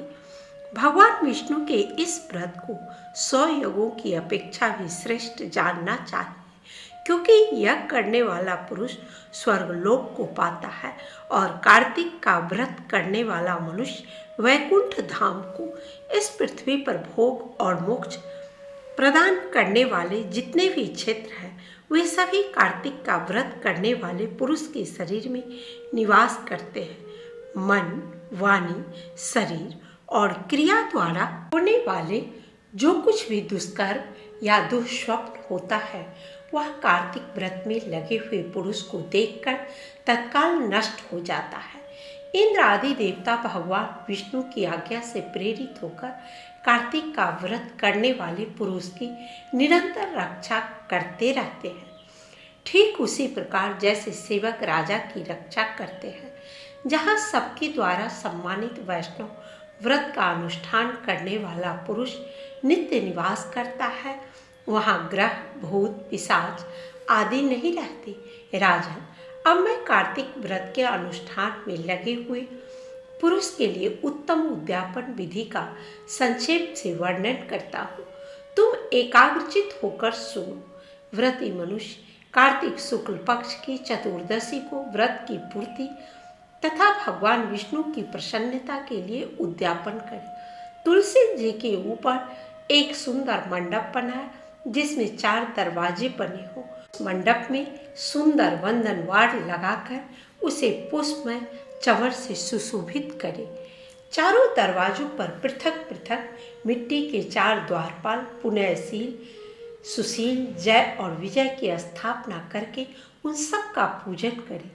तुलसी के मूल भाग में वेदी पर सर्वोत्भद्र मंडल बनाए जो 4 रंगों से रंजित होकर सुंदर शोभा संपन्न और अत्यंत मनोहर प्रतीत होता हो। सर्वतोभद्र के ऊपर पंचरत्न युक्त कलश की स्थापना करें।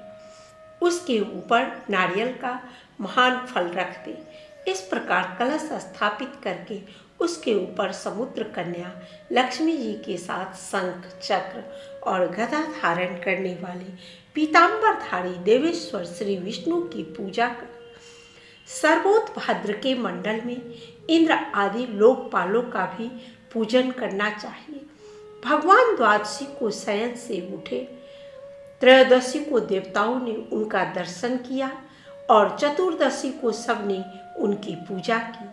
इसलिए इस समय भी उसी तिथि को इनकी पूजा की जाती है। उस दिन शांत एवं शुद्ध चित्त होकर भक्ति पूर्वक उपवास करना चाहिए तथा आचार्य की आज्ञा से देव देवेश्वर श्री विष्णु की स्वर्णमयी प्रतिमा का षोडशोपचार द्वारा नाना प्रकार के भक्ष्य भोज्य पदार्थ प्रस्तुत करते हुए पूजन करना चाहिए। रात्रि में गीत और वाद आदि मांगलिक उत्सवों के साथ भगवान के समीप जागरण करना चाहिए। जो भगवान विष्णु के समीप जागरण में भक्ति पूर्वक गान करते हैं वे 100 जन्मों की पाप राशि से मुक्त हो जाते हैं। भगवान विष्णु के निमित्त जागरण काल में गीत वाद करने वालों तथा सहस्त्र गोदान करने वालों को भी समान फल की ही प्राप्ति बतलाई गई है। जो रात्रि में वासुदेव के समक्ष जागरण करते समय भगवान विष्णु के चरित्रों का पाठ करके वैष्णव पुरुषों का मनोरंजन करता है तथा मनमानी बातें नहीं करता, उसे प्रतिदिन कोटि तीर्थों के सेवन के समान पुण्य प्राप्त होता है। रात्रि जागरण के पश्चात पूर्णिमा को प्रातः काल अपनी शक्ति के अनुसार 30 या 100 पत्नीक ब्राह्मण को भोजन के लिए निमंत्रित करें। उस दिन किया हुआ दान होम और जप अक्षय फल देने वाला माना गया है। अतः व्रती पुरुष खीर आदि के द्वारा ब्राह्मणों को भली भांति भोजन कराए। अतो देवा आदि 2 मंत्रों से देव देव भगवान विष्णु तथा अन्य देवताओं की प्रसन्नता के लिए पृथक पृथक तिल और खीर की आहुति छोड़े। फिर यथाशक्ति दक्षिणा दे, उन्हें प्रणाम करें। इसके बाद भगवान विष्णु देवगण तथा तुलसी का पुनः पूजन करें। कपिला गाय की विधि पूर्वक पूजा करें और व्रत का उपदेश करने वाले सपत्नीक आचार्य का भी वस्त्र तथा आभूषणों आदि के द्वारा पूजन करें। अंत में सब ब्राह्मणों से क्षमा प्रार्थना करें। विप्रवरों, आप लोगों की कृपा से देवेश्वर भगवान विष्णु मुझ पर सदा प्रसन्न रहे। मैंने गत 7 जन्मों में जो पाप किए हो वे सब इस व्रत के प्रभाव से नष्ट हो जाए। प्रतिदिन भगवान के पूजन से मेरे संपूर्ण मनोरथ सफल हो तथा इस देह का अंत होने पर मैं अत्यंत दुर्लभ वैकुंठ धाम को प्राप्त करूं।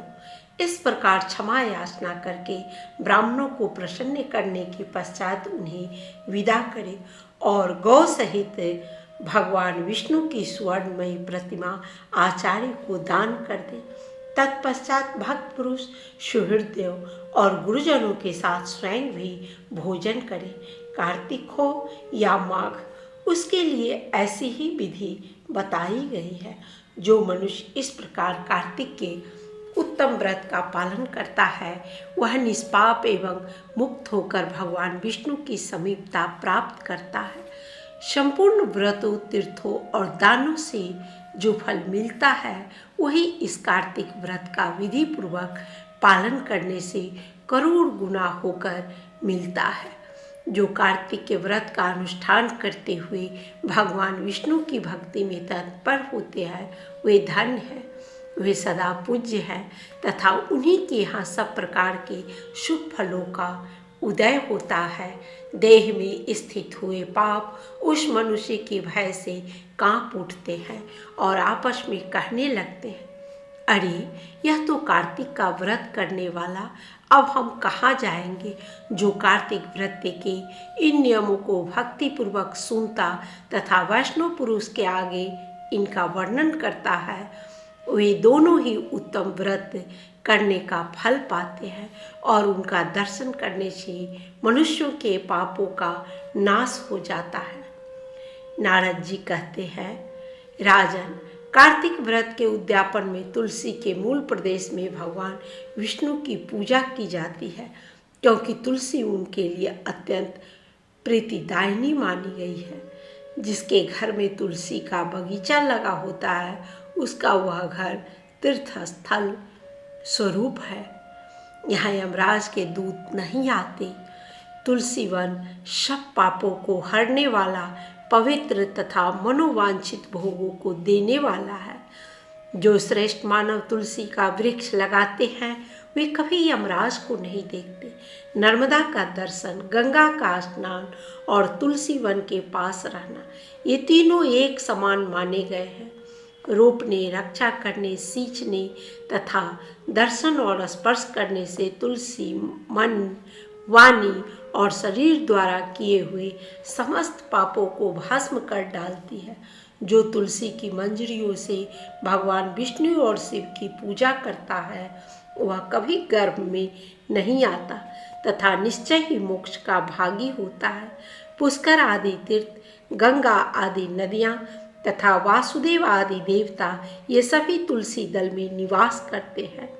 निर्श्रेष्ठ, जो तुलसी की मंजरी से संयुक्त होकर प्राणों का परित्याग करता है उसे श्री विष्णु का सायुज्य प्राप्त होता है। यह सत्य है, सत्य है। जो शरीर में तुलसी की मिट्टी लगाकर मृत्यु को प्राप्त होता है वह सैकड़ों पापों से युक्त हो तो भी उसकी ओर साक्षात यमराज भी नहीं देख सकते। जो मनुष्य तुलसी काष्ठ का चंदन लगाता है उसके शरीर को पाप नहीं छू सकते। जहाँ जहाँ तुलसी वन की छाया हो वहीं श्राद्ध करना चाहिए, क्योंकि वहाँ पितरों के निमित्त दिया हुआ दान अक्षय होता है। नृपश्रेष्ठ, जो आंवले की छाया में पिंडदान करता है उसके नरक में पड़े हुए पितर भी मुक्त हो जाते हैं। जो मस्तक पर, हाथ में, मुख में तथा शरीर के अन्य किसी अवयव में आंवले का फल धारण करता है उसे साक्षात श्री हरि का स्वरूप समझना चाहिए। आंवला, तुलसी और द्वारका की मिट्टी, गोपी चंदन, ये जिसके शरीर में स्थित हो वह मनुष्य सदा जीवन मुक्त कहलाता है। जो मनुष्य आंवले के फल और तुलसी दल से मिश्रित जल के द्वारा स्नान करता है उसके लिए गंगा स्नान का फल बताया गया है। जो आंवले के पत्ते और फलों से देवता की पूजा करता है वह भांति भांति के स्वर्णमय पुष्पों से पूजा करने का फल पाता है। कार्तिक में जब सूर्य तुला राशि पर स्थित होते हैं उस समय समस्त तीर्थ, मुनि, देवता और यज्ञ ये सभी आंवले के वृक्ष का आश्रय लेकर रहते हैं। जो द्वादशी को तुलसी दल और कार्तिक में आंवले का पत्ता तोड़ता है वह अत्यंत निंदित नरकों में पड़ता है। जो कार्तिक में आंवले की छाया में बैठकर भोजन करता है, उसका वर्ष भर का अन्य संसर्ग जनित दोष दूर हो जाता है। जो मनुष्य कार्तिक में आंवले की जड़ में भगवान विष्णु की पूजा करता है, उसके द्वारा सदा संपूर्ण क्षेत्रों में श्री विष्णु का पूजन संपन्न हो जाता है। जैसे भगवान विष्णु की महिमा का पूरा पूरा वर्णन असंभव है, उसी प्रकार आंवले और तुलसी के महात्म्य का भी वर्णन नहीं हो सकता। जो आंवले और तुलसी की उत्पत्ति कथा को भक्ति पूर्वक सुनता और सुनाता है, वह पाप रहित हो अपने पूर्वजों के साथ श्रेष्ठ विमान पर बैठकर स्वर्गलोक में जाता है। कार्तिक के व्रत के पुण्य दान से एक राक्षसी का उद्धार। राजा पृथु ने कहा, मुनि श्रेष्ठ, कार्तिक का व्रत करने वाले पुरुष के लिए जिस महान फल की प्राप्ति बताई गई है, उसका वर्णन कीजिए। किसने इस व्रत का अनुष्ठान किया था? नारद जी बोले, राजन, पूर्व काल की बात है। सह पर्वत पर करवीरपुर में धर्मदत्त नाम के एक धर्मज्ञ ब्राह्मण रहते थे, जो भगवान विष्णु का व्रत करने वाले तथा भली भांति श्री विष्णु पूजन में सर्वदा तत्पर रहने वाले थे। वे द्वादशाक्षर मंत्र का जप किया करते थे। अतिथियों का सत्कार उन्हें विशेष प्रिय था। एक दिन कार्तिक के मास में श्री हरि के समीप जागरण करने के लिए वे भगवान के मंदिर की ओर चले। उस समय एक पहर रात बाकी थी। भगवान के पूजन की सामग्री साथ लिए जाते हुए ब्राह्मण ने मार्ग में देखा, एक राक्षसी आ रही है। उसकी आवाज़ बड़ी डरावनी थी। टेढ़ी मेढ़ी दाढ़ें, लपलपाती हुई जीभ, धसे हुए लाल लाल नेत्र, नग्न शरीर, लंबे लंबे ओंठ और घर घर शब्द, यही उसकी हुलिया थी।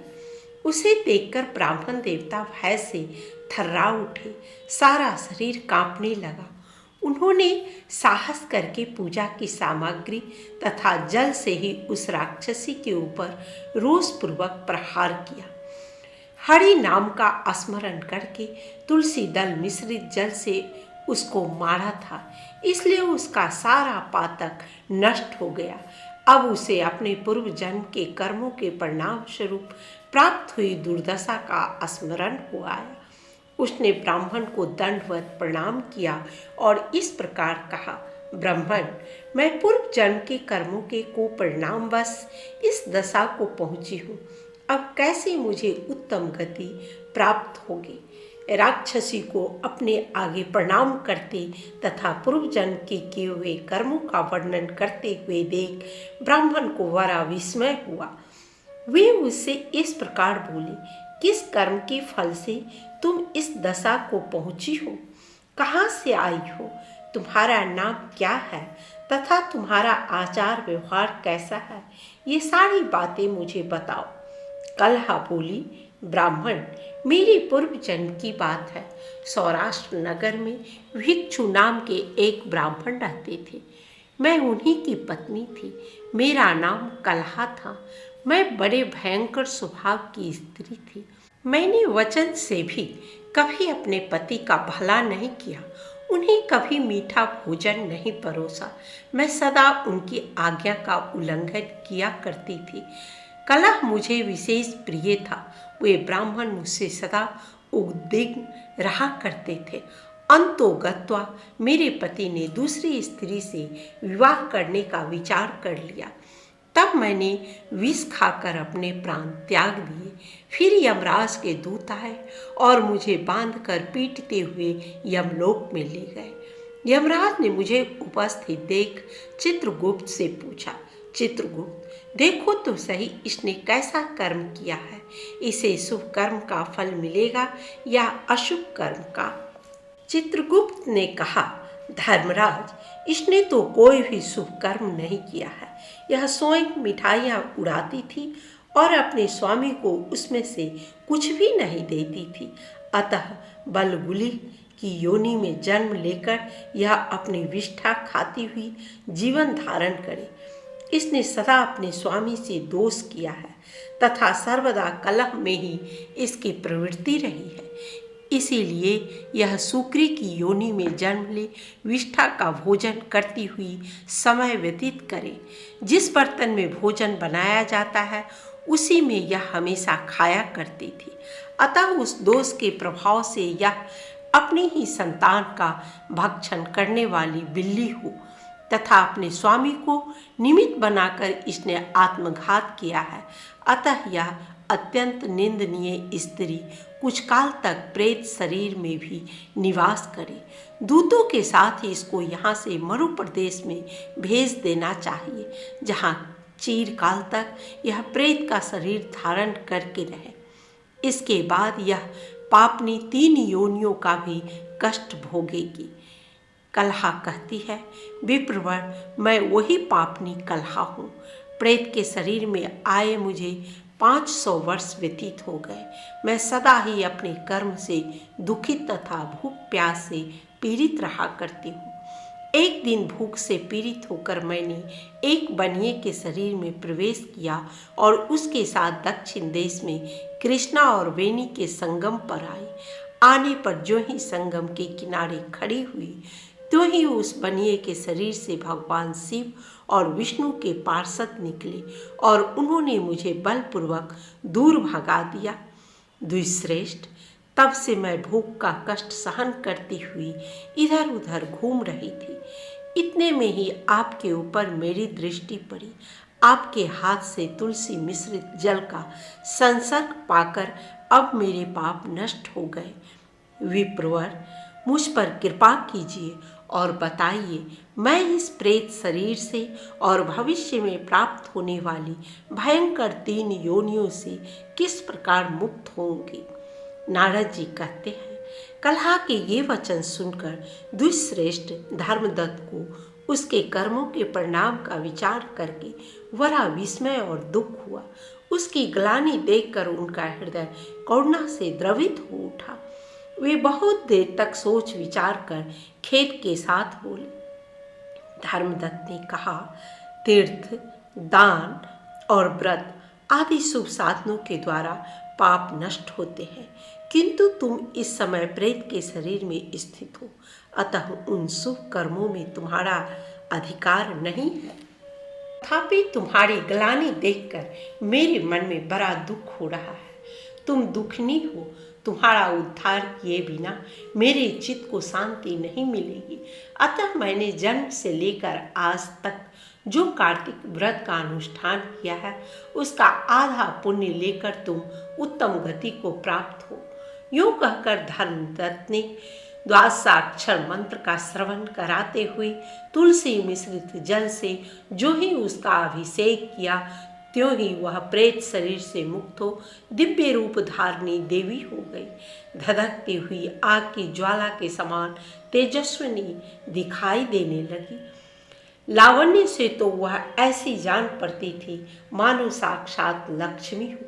तदनंतर उसने भूमि पर मस्तक टेक कर ब्राह्मण देवता को प्रणाम किया और आनंद विभोर हो गदगद वाणी में कहा, द्विश्रेष्ठ, आपकी कृपा से मैं नरक से छुटकारा पा गई। मैं पाप के समुद्र में डूब रही थी, आप मेरे लिए नौका के समान हो गए। वह इस प्रकार ब्राह्मण देव से वार्तालाप कर ही रही थी कि आकाश से एक तेजस्वी विमान उतरता दिखाई दिया। वह श्री विष्णु के समान रूप धारण करने वाले पार्षदों से युक्त था। पास आने पर विमान के द्वार पर खड़े हुए पुण्यशील और सुशील नामक पार्षदों ने उस देवी को विमान पर चढ़ा लिया। उस समय उस विमान को देखकर धर्मदत्त को बड़ा विस्मय हुआ। उन्होंने श्री विष्णु रूपधारी पार्षदों का दर्शन करके उन्हें साष्टांग प्रणाम किया। ब्राह्मण को प्रणाम करते देख पुण्यशील और सुशील ने उन्हें उठाया और उनकी प्रशंसा करते हुए यह धर्मयुक्त वचन कहा। दोनों पार्षद बोले, द्विश्रेष्ठ, तुम्हें धन्यवाद है, क्योंकि तुम सदा भगवान विष्णु की आराधना में संलग्न रहते हो। दीनों पर दया करने का तुम्हारा स्वभाव है। तुम धर्मात्मा और श्री विष्णु व्रत का अनुष्ठान करने वाले हो। तुमने बचपन से लेकर अब तक जो कल्याणमय कार्तिकेय का व्रत किया है, उसके आधे का दान करके दूना पुण्य प्राप्त कर लिया है। तुम बड़े दयालु हो। तुम्हारे द्वारा दान किए हुए कार्तिक व्रत के अंगभूत तुलसी पूजन आदि शुभ कर्मों के फल से यह स्त्री आज भगवान विष्णु के समीप जा रही है। तुम भी इस शरीर का अंत होने पर अपनी दोनों पत्नियों के साथ भगवान विष्णु के वैकुंठ धाम में जाओगे और उन्हीं के समान रूप धारण करके सदा उनके समीप निवास करोगे। धर्मदत्त, जिन लोगों ने तुम्हारी ही भांति श्री विष्णु की भक्ति पूर्वक आराधना की है, वे धन्य और कृत्य हैं तथा संसार में उन्हीं का जन्म लेना सार्थक है। जिन्होंने पूर्व काल में राजा उतानपाद के पुत्र ध्रुव को ध्रुव पद पर स्थापित किया था, उन श्री विष्णु की यदि भली भांति आराधना की जाए तो वे प्राणियों को क्या नहीं दे डालते। भगवान के नामों का स्मरण करने मात्र से देहधारी जीव सद्गति को प्राप्त हो जाते हैं। पूर्व काल में जब गजराज को ग्राह ने पकड़ लिया था, उस समय उसने श्री हरि के नाम स्मरण से ही संकट से छुटकारा पाकर भगवान की समीपता प्राप्त की थी और वही अब भगवान का जय नाम से प्रसिद्ध पार्षद है। तुमने भी श्री हरि की आराधना की है, अतः वे तुम्हें अपने समीप अवश्य स्थान देंगे।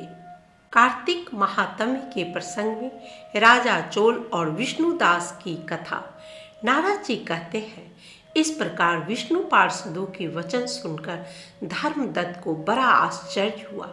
वे उन्हें साष्टांग प्रणाम करके बोले, प्रायः सभी लोग भक्तों का कष्ट दूर करने वाले श्री विष्णु की यज्ञ, दान, व्रत, तीर्थ सेवन और तपस्याओं के द्वारा विधि पूर्वक आराधना करते हैं। उन समस्त साधनों में कौन सा ऐसा साधन है जो श्री विष्णु को प्रीतिकारक तथा उनके सामीप्य की प्राप्ति कराने वाला है? किस साधन का अनुष्ठान करने से उपर्युक्त सभी साधनों का अनुष्ठान स्वतः हो जाता है। दोनों पार्षदों ने कहा, ब्राह्मण, तुमने बहुत उत्तम बात पूछी है। अब एकाग्रचित होकर सुनो। हम इतिहास सहित प्राचीन वृतांत का वर्णन करते हैं। पहले कांचीपुरी में चोल नामक एक चक्रवर्ती राजा हो गए हैं। उनके अधीन जितने देश थे वे भी चोल नाम से ही विख्यात हुए। राजा चोल जब इस भूमंडल का शासन करते थे, उस समय कोई भी मनुष्य दरिद्र, दुखी, पाप में मन लगाने वाला अथवा रोगी नहीं था। उन्होंने इतने यज्ञ किए थे जिनकी कोई गणना नहीं हो सकती। उनके यज्ञों के सुवर्णमय एवं शोभाशाली यूपों से भरे हुए ताम्रपर्णी नदी के दोनों किनारे चैत्र रथ वन के समान सुशोभित होते थे। एक समय की बात है, राजा चोल अनंत शयन नामक तीर्थ में गए।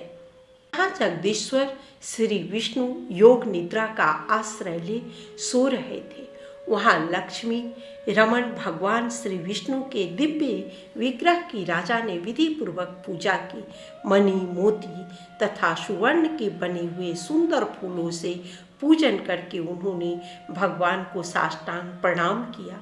प्रणाम करके वे जो ही बैठे, उसी समय उनकी दृष्टि भगवान के पास आते हुए एक ब्राह्मण पर पड़ी, जो उन्हीं की कांची नगरी के निवासी थे।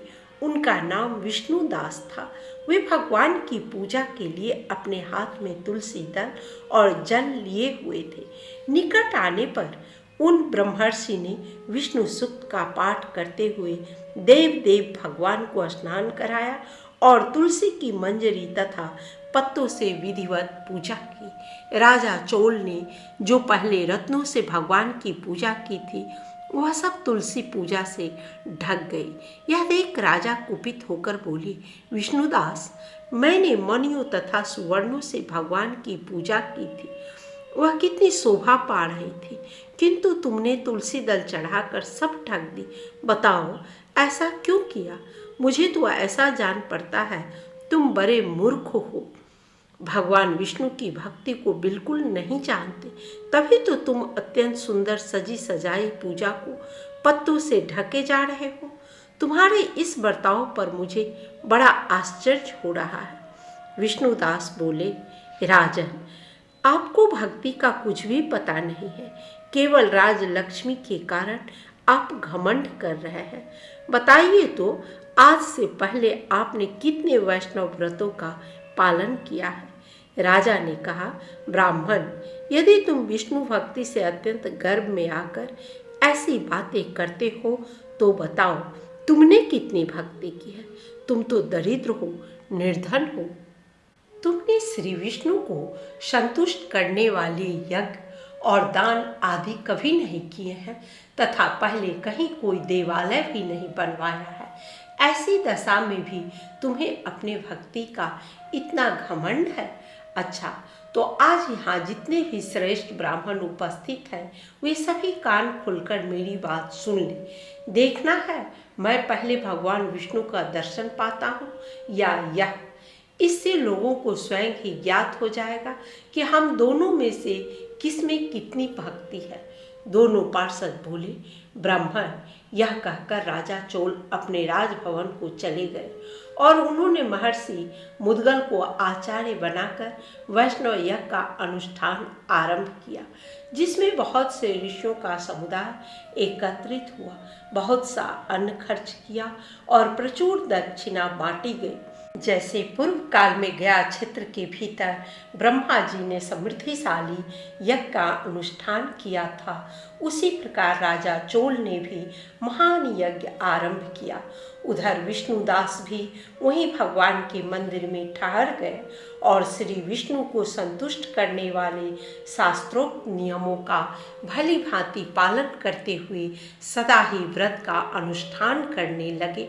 माघ और कार्तिक के व्रत, तुलसी के बगीचे का भली भांति पालन, एकादशी का व्रत, द्वादशाक्षर मंत्र का जप तथा गीत, नृत्य आदि मांगलिक उत्सवों के षोडशोपचार द्वारा प्रतिदिन श्री विष्णु की पूजा, यही उनकी जीवनचर्या थी। वे इन्हीं व्रतों का पालन करते थे। चलते, खाते और सोते समय भी उन्हें निरंतर श्री विष्णु का स्मरण बना रहता था। वे समदर्शी थे और संपूर्ण प्राणियों में भगवान विष्णु को स्थित देखते थे।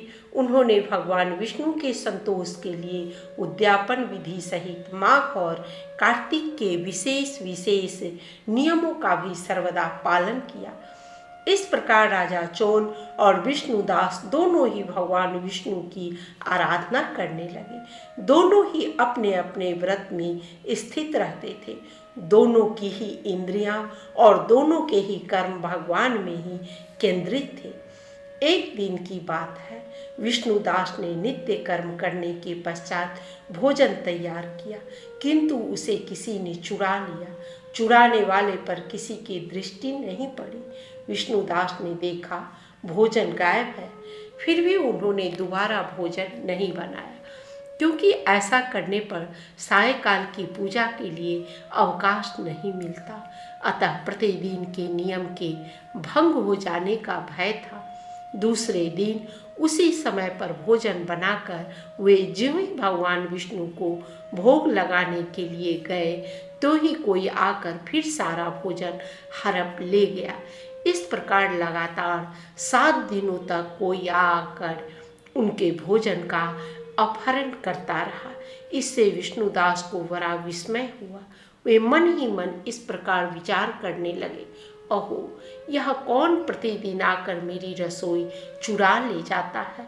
मैं क्षेत्र संन्यास ले चुका हूँ, अतः अब किसी तरह इस स्थान का परित्याग नहीं कर सकता। यदि दोबारा बनाकर भोजन करूँ तो सायंकाल की यह पूजा कैसे छोड़ दूँ।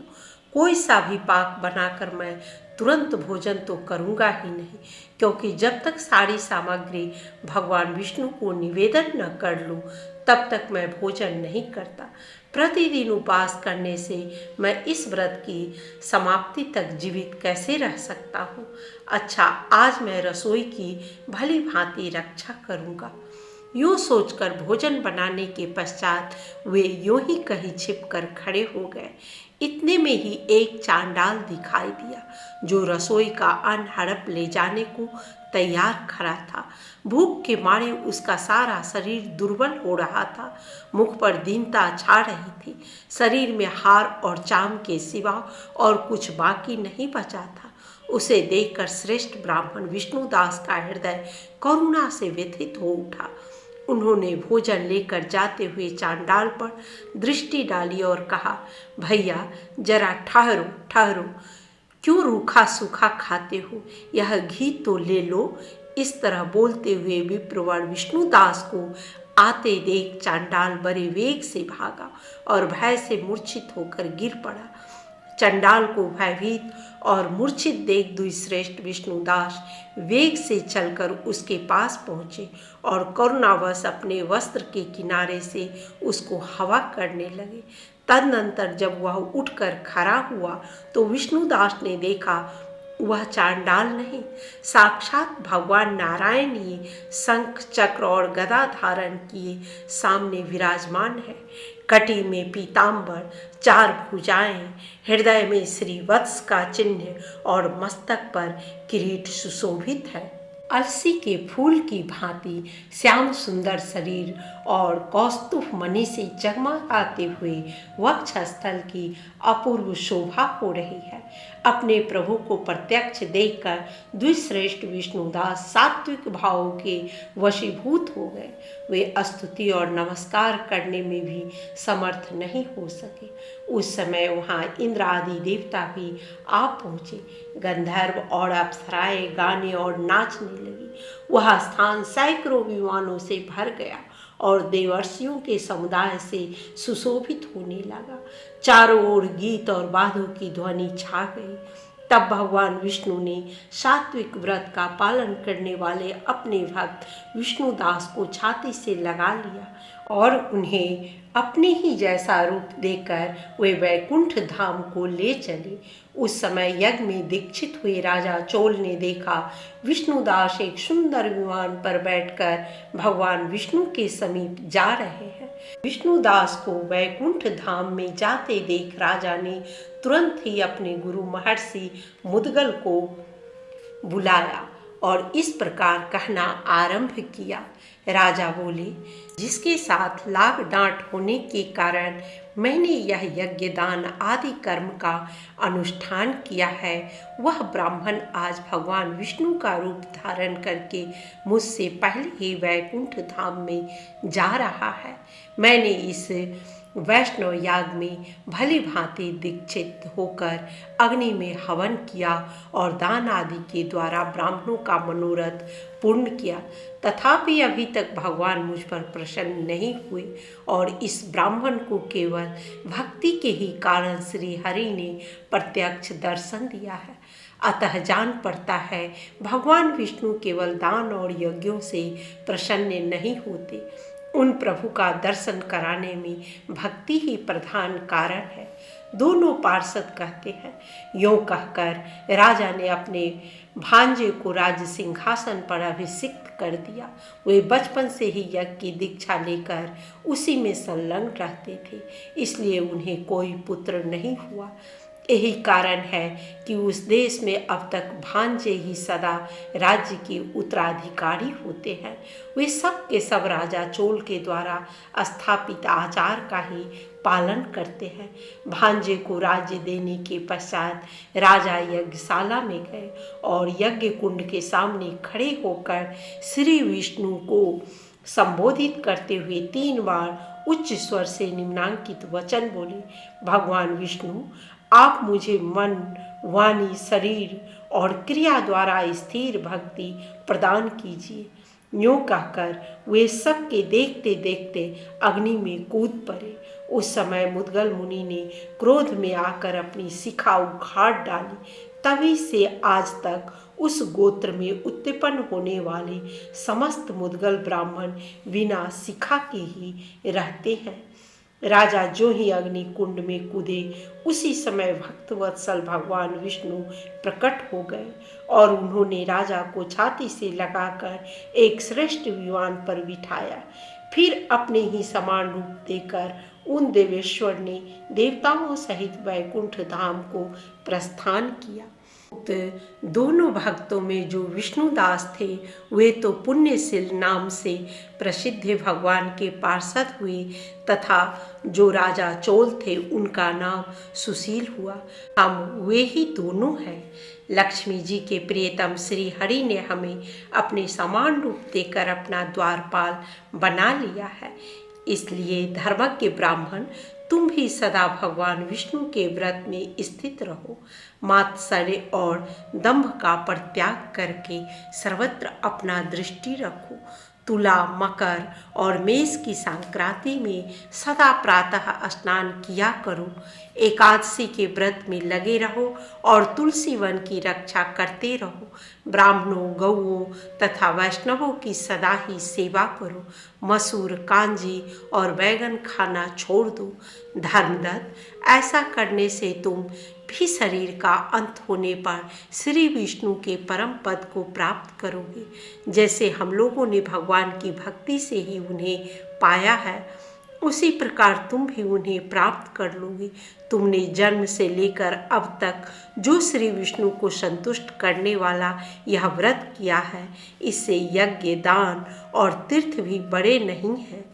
विप्रवर, तुम धन्य हो, क्योंकि तुमने जगत गुरु भगवान श्री विष्णु को प्रसन्न करने वाले इस व्रत का अनुष्ठान किया है, जिसके एक भाग का पुण्य पाकर ही प्रेत योनि में पड़ी हुई कलहा मुक्त हो गई। अब हम लोग इसे भगवान विष्णु के लोक में ले जा रहे हैं।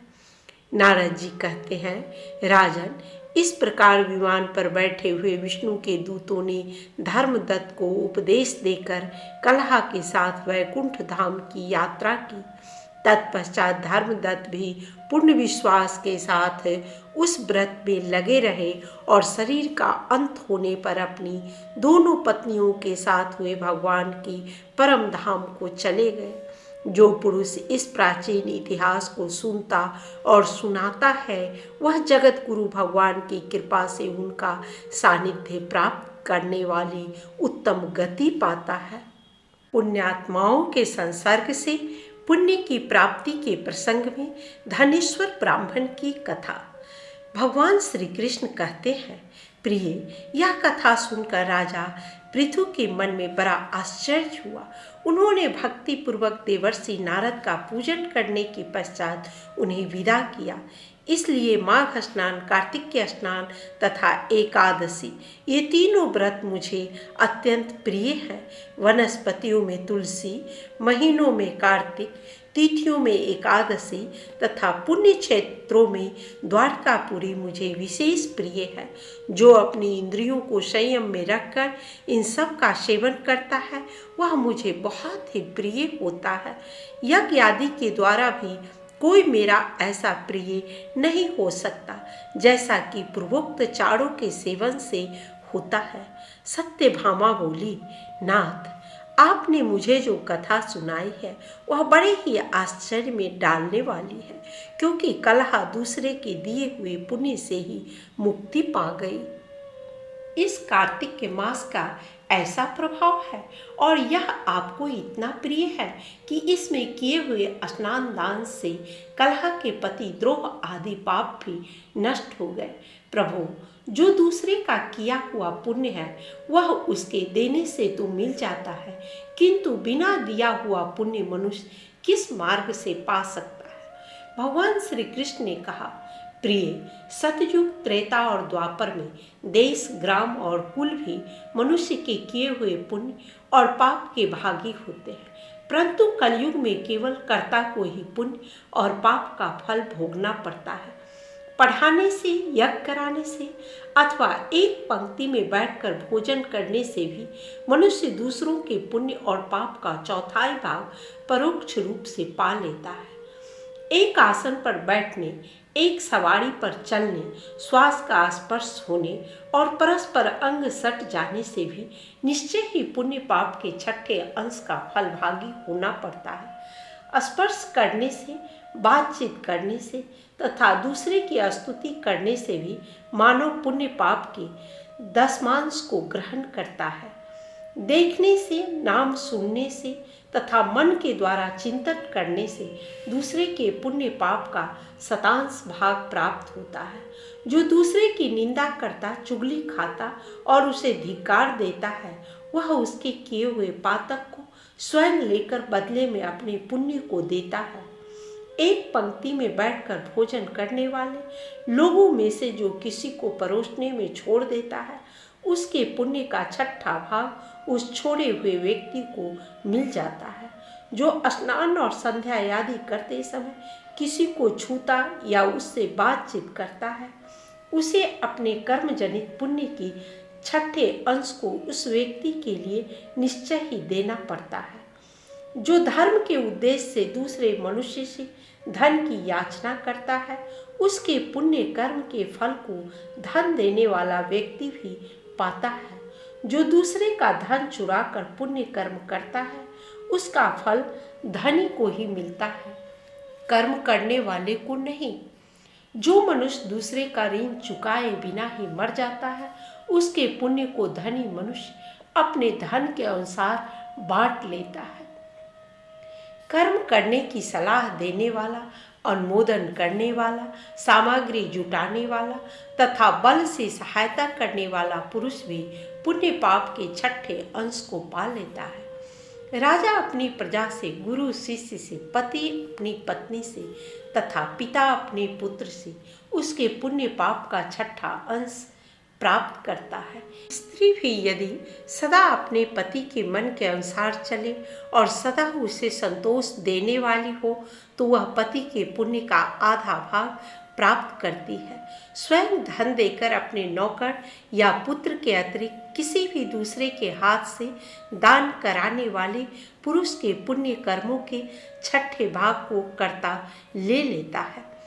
वृद्धि देने वाला पुरुष वृत्ति भोगी के पुण्य का छठा अंश ले लेता है, किंतु यदि उसके बदले में उसने अपनी या दूसरे की सेवा न कराई हो, तभी उसे लेने का अधिकारी होता है।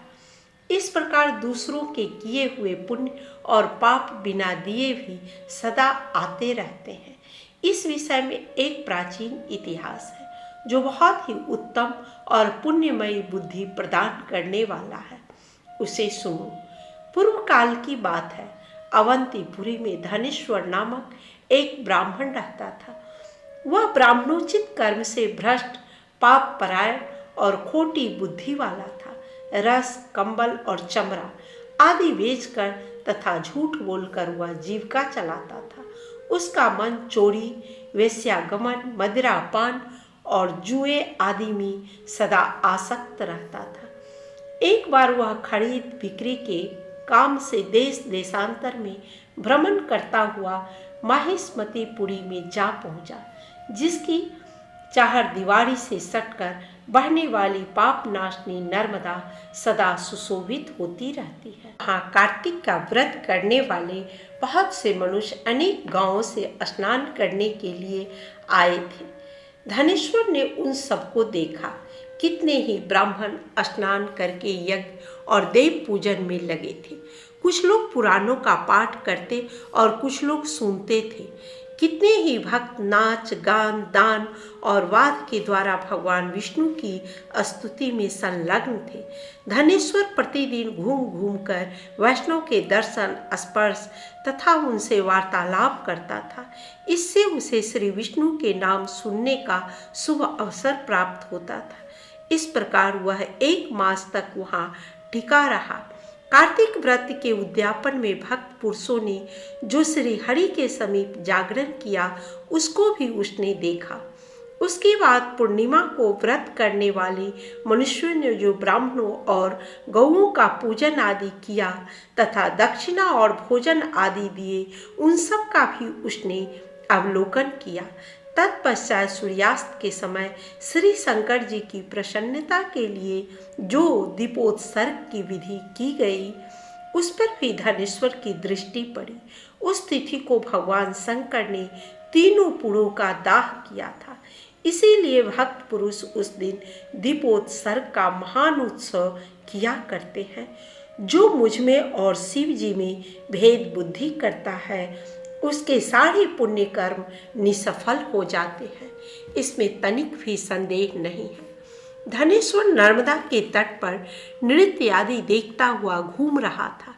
इतने में ही एक काले सांप ने उसे काट लिया। वह व्याकुल होकर पृथ्वी पर गिर पड़ा।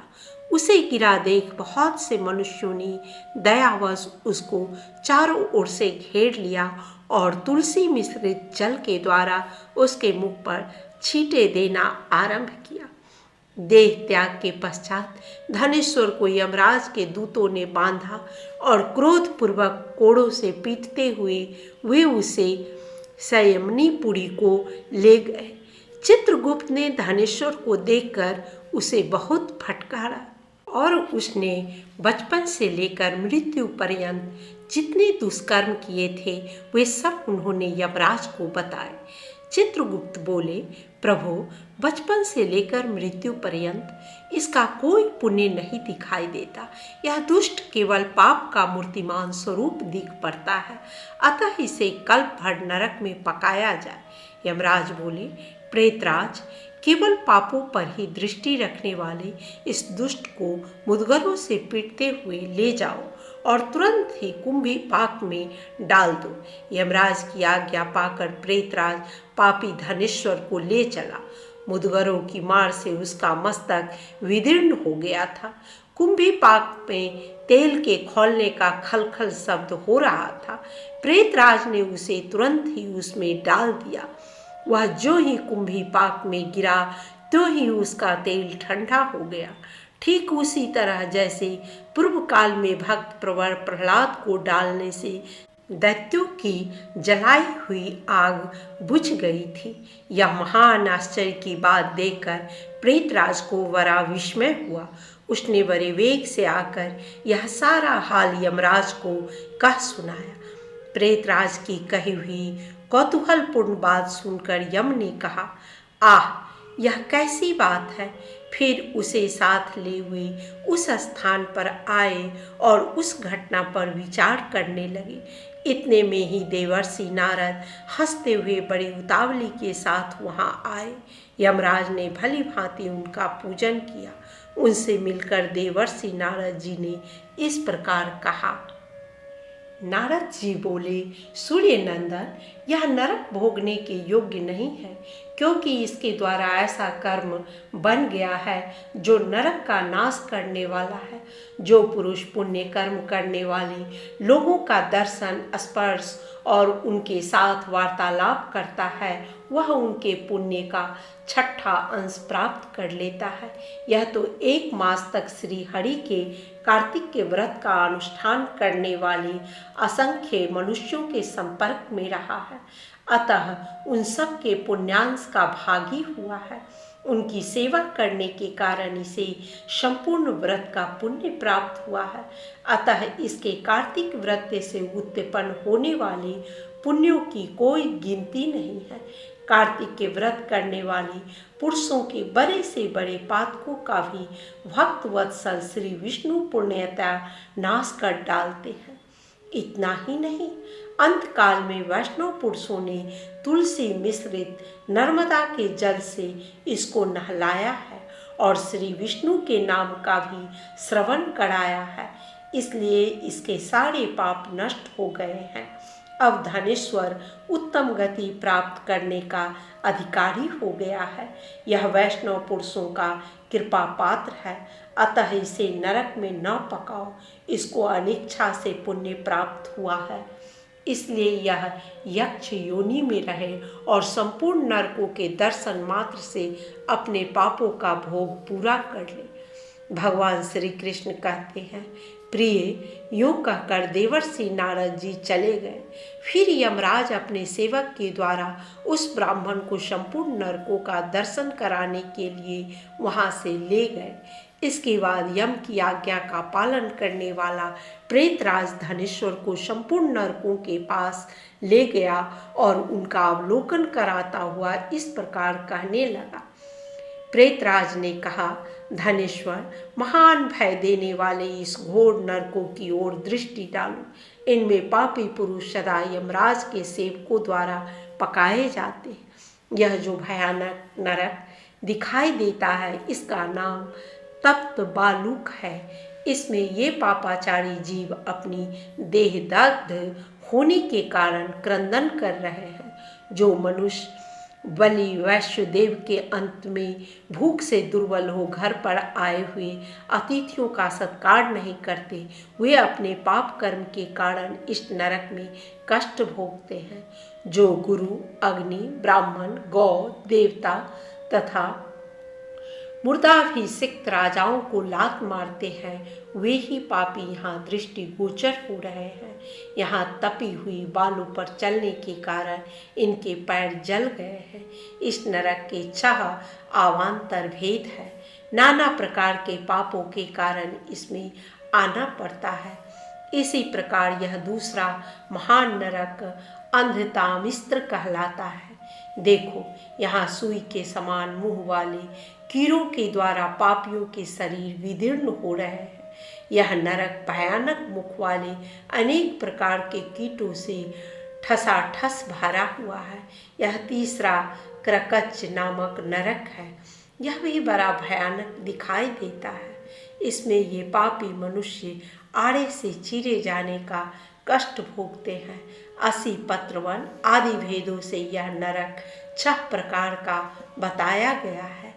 जो दूसरों का पत्नी और पुत्र आदि से तथा अन्यान्य प्रियजनों से विछोह कराते हैं, वही लोग यहाँ कष्ट भोगते हैं। तलवार के समान पत्तों से इनके अंग छिन्न भिन्न हो रहे हैं और इसी भय से ये इधर उधर भाग रहे हैं। देखो, ये पापी कितने कष्ट भोगते हैं और किस प्रकार इधर उधर क्रंदन करते फिरते हैं। यह चौथा नरक तो और भी भयानक है। इसका नाम अर्गला है। देखो, यमराज के दूत नाना प्रकार के पासों से बांधकर इन पापियों को मुदगर आदि से पीट रहे हैं और ये जोर जोर से चीख रहे हैं। जो साधु पुरुषों और ब्राह्मण आदि को गला पकड़कर या किसी उपाय से कहीं आने जाने से रोकते हैं, वे पापी यमराज के सेवकों द्वारा यहाँ यातना में डाले जाते हैं। वध और भेदन आदि के द्वारा इस नरक के भी 6 भेद है। यह 5वें नरक पर दृष्टिपात करो। इसका नाम कूट सालमली है। यहाँ जो ये सेमल आदि के वृक्ष खड़े हैं, ये सभी जलते हुए अंगारे के समान है। इसमें पापियों को यातना दी जाती है। पराई स्त्री और पराये धन का अपहरण करने वाले तथा दूसरों से द्रोह करने वाले पापी सदा ही यहाँ कष्ट भोगते हैं। यह 6ठा नरक और भी अद्भुत है। इसे रक्तपुई कहते हैं। इसमें रक्त और पीप भरा रहता है। इसकी ओर देखो तो सही, इसमें कितने ही पापी मनुष्य नीचे मुँह करके लटकाए गए हैं और भयानक कष्ट भोग रहे हैं। ये सब अभक्ष्य, भक्षण और निंदा करने वाले तथा चुगली खाने वाले हैं। कोई डूब रहे हैं, कोई मारे जा रहे हैं। ये सब के सब डरावनी आवाज के साथ चीख रहे हैं। इस नरक के भी विगंध आदि 6 भेद है। धनेश्वर, अब इधर दृष्टि डालो। यह भयंकर दिखाई देने वाला 7वां नरक कुंभी पाक है। यह तेल आदि द्रव्यों के भेद से 6 प्रकार का है। यमराज के दूत महापातकी पुरुषों को इसी में डालकर औटाते हैं और वे पापी इसमें अनेक हजार वर्षों तक डूबते उतारते रहते हैं। देखो, वे भयानक नरक सब मिलाकर 42 है। बिना इच्छा के किया हुआ पातक शुष्क कहलाता है और इच्छा पूर्वक किए हुए पातक को आर्द्र कहा गया है। आर्द्र और शुष्क आदि भेदों से प्रत्येक नरक 2 प्रकार का है। इस प्रकार ये नरक पृथक पृथक 84 की संख्या में स्थित है। प्रकीर्ण, औपांक्तेय, मलिनीकरण, जाति भ्रशंकर, उपपातक, अतिपातक और महापातक, ये 7 प्रकार के पातक माने गए हैं। इनके कारण पापी पुरुष उपयुक्त 7 नरकों में कर्मशः यातना भोगते हैं। तुम्हें कार्तिक व्रत करने वाले पुरुषों का संसर्ग प्राप्त हो चुका था, इसीलिए अधिक पुण्य राशि का संचय हो जाने से नरकों के कष्ट से छुटकारा मिल गया। भगवान श्री कृष्ण कहते हैं, सत्यभामा, इस प्रकार प्रेतराज धनेश्वर को नरकों का दर्शन कराकर उसे यक्ष लोक में ले गया तथा वहां जाकर वह यक्ष हुआ। अशक्ता अवस्था में कार्तिक व्रत के निर्वाह का उपाय। सूत जी कहते हैं, महर्षियों, भगवान वासुदेव अपनी प्रियतमा सत्यभामा को यह कथा सुनाकर सायंकाल का संध्योपासन करने के लिए अपनी माता देवकी के भवन में चले गए। इस पाप नाशक कार्तिक मास का ऐसा ही प्रभाव बतलाया गया है। यह भगवान विष्णु को सदा ही प्रिय है तथा भोग और मोक्ष रूपी फल प्रदान करने वाला है। रात में भगवान विष्णु के समीप जागना, प्रातःकाल स्नान करना, तुलसी की सेवा में संलग्न रहना, उद्यापन करना और दीप दान देना, ये कार्तिक मास के 5 नियम हैं। इन 5 नियमों के पालन से कार्तिक का व्रत करने वाला पुरुष पूर्ण फल का भागी होता है। वह फल भोग और मोक्ष देने वाला बताया गया है। ऋषि बोले, रोमहर्षण कुमार सूत जी, आपने इतिहास सहित कार्तिक मास की विधि का भली भांति वर्णन किया। यह भगवान विष्णु को प्रिय लगने वाला तथा अत्यंत उत्तम फल देने वाला है। इसका प्रभाव बड़ा ही आश्चर्यजनक है, इसलिए इसका अनुष्ठान अवश्य करें। परंतु यदि कोई व्रत करने वाला पुरुष संकट में पड़ जाए या दुर्गम वन में स्थित हो अथवा रोगों से पीड़ित हो तो उसे इस कल्याण में कार्तिक व्रत का अनुष्ठान कैसे करना चाहिए? सूत जी ने कहा, महर्षियों, ऐसे मनुष्य को भगवान विष्णु अथवा शिव के मंदिर में केवल जागरण करना चाहिए। विष्णु और शिव के मंदिर न मिले तो किसी भी मंदिर में वह जागरण कर सकता है। यदि कोई दुर्गम वन में स्थित हो अथवा आपत्ति में फंस जाए तो वह अश्वत्थ वृक्ष के जड़ के पास अथवा तुलसी के वृक्षों के बीच बैठकर जागरण करे। जो पुरुष भगवान विष्णु के समीप बैठकर श्री विष्णु के नाम तथा चरित्रों का गान करता है, उसे सहस्त्र गोदानों का फल मिलता है। बाजा बजाने वाला पुरुष वाजपेयी यज्ञ का फल पाता है और भगवान के पास नृत्य करने वाला पुरुष संपूर्ण तीर्थों में स्नान करने का फल प्राप्त करता है। जो उक्त नियमों का पालन करने वाले मनुष्यों को धन देता है, उसे यह सब पुण्य प्राप्त होता है।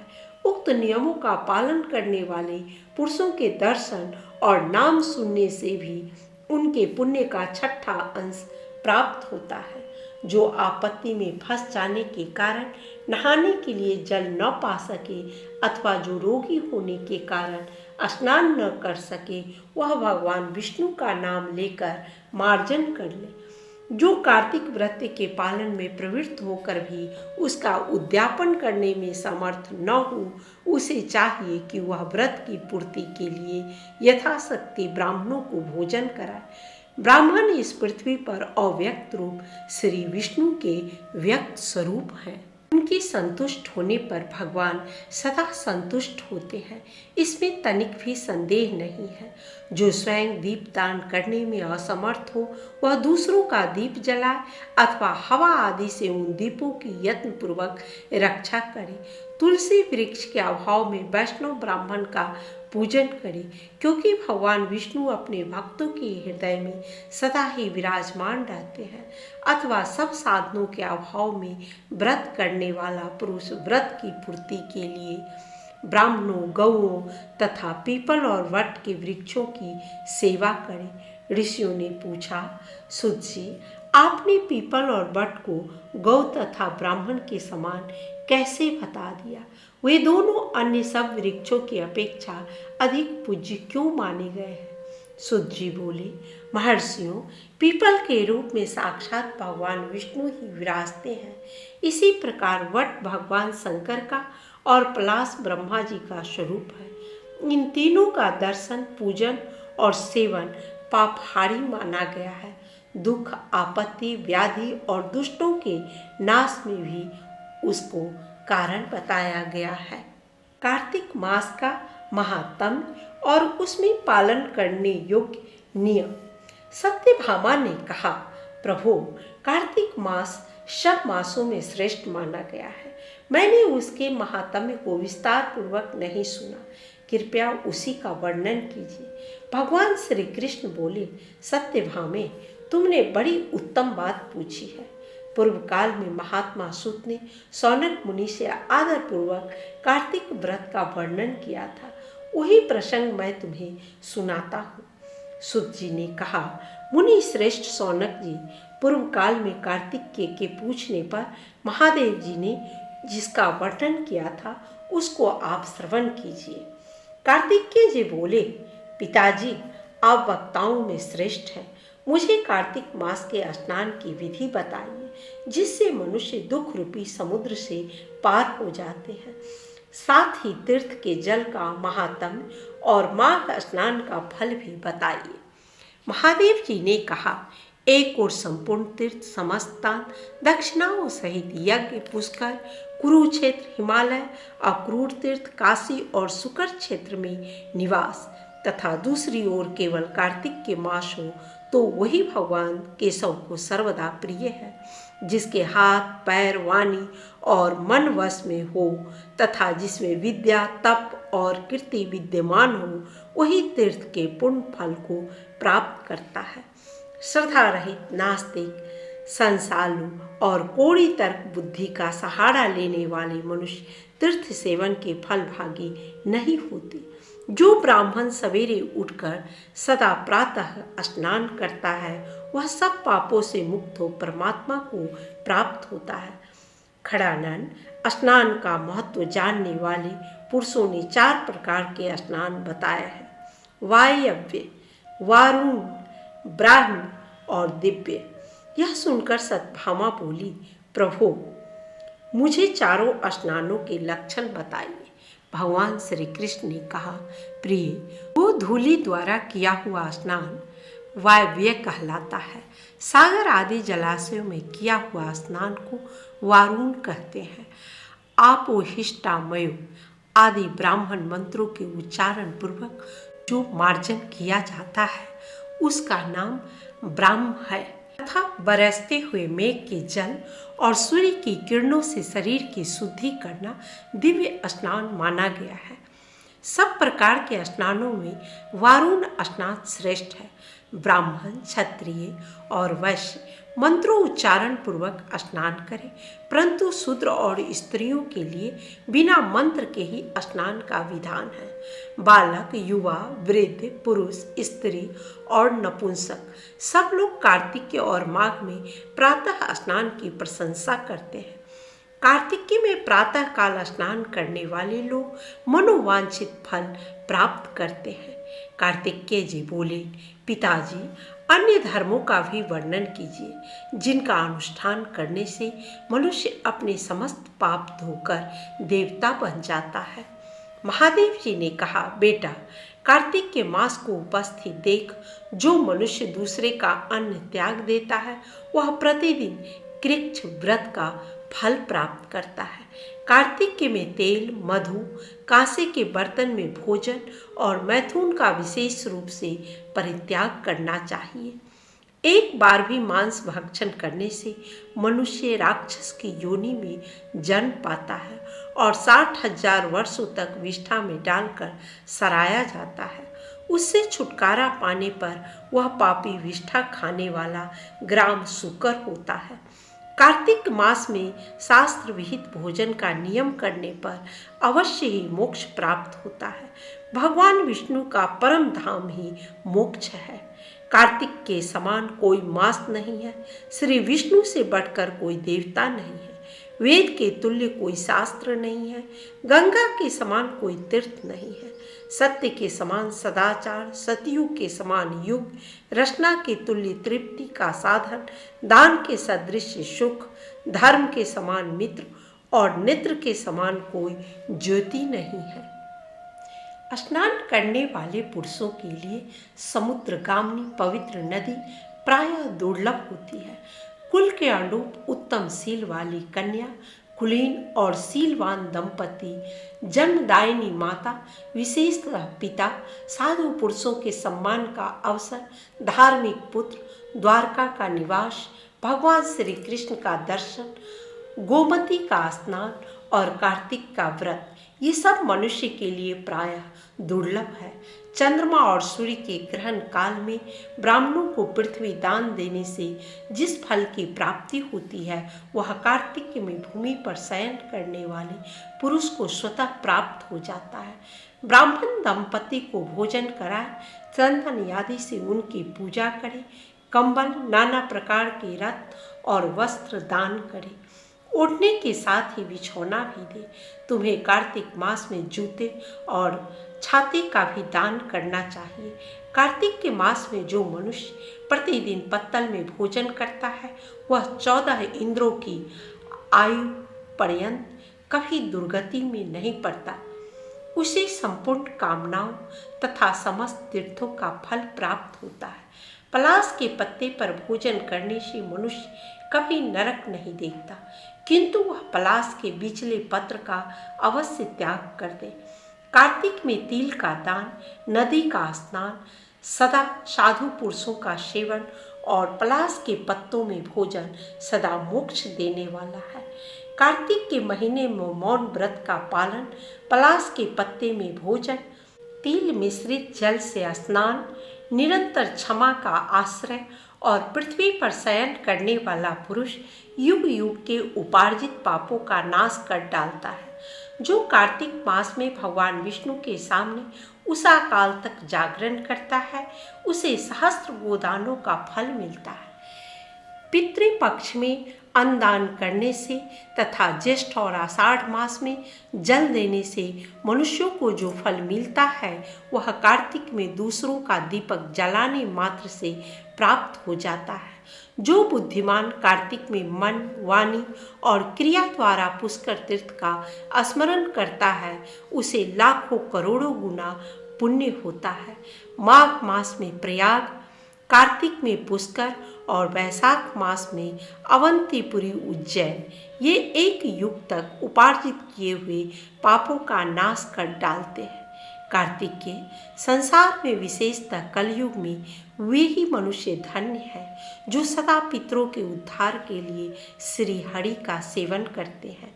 बेटा, बहुत से पिंड देने और गया में श्राद्ध आदि करने की क्या आवश्यकता है। वे मनुष्य तो हरि भजन के ही प्रभाव से पितरों का नरक से उद्धार कर देते हैं। यदि पितरों के उद्देश्य से दूध आदि के द्वारा भगवान विष्णु को स्नान कराया जाए तो वे पितर स्वर्ग में पहुंचकर कोटि कल्पों तक देवताओं के साथ निवास करते हैं। जो कमल के एक फूल से भी देवेश्वर भगवान लक्ष्मीपति का पूजन करता है, वह 1 करोड़ वर्ष तक के पापों का नाश कर देता है। देवताओं के स्वामी भगवान विष्णु कमल के एक पुष्प से भी पूजित और अभिवंदित होने पर 1700 अपराध क्षमा कर देते हैं। खड़ानन, जो मुख में, मस्तक पर तथा शरीर में भगवान की प्रसाद भूता तुलसी को प्रसन्नतापूर्वक धारण करता है, उसे कलयुग नहीं छूता। भगवान विष्णु को निवेदन किए हुए प्रसाद से जिसके शरीर का स्पर्श होता है, उसके पाप और व्याधियां नष्ट हो जाती है। शंख का जल श्री हरि को भक्तिपूर्वक अर्पण किया हुआ नैवेद्य, चरणों तक चंदन तथा प्रसाद स्वरूप धूप, ये ब्रह्म हत्या का भी पाप दूर करने वाले हैं। आज का ये एपिसोड यहीं समाप्त होता है। मिलते हैं फिर अगले एपिसोड में। महादेव की कृपा आप सबों पर बनी रहे। हर हर महादेव।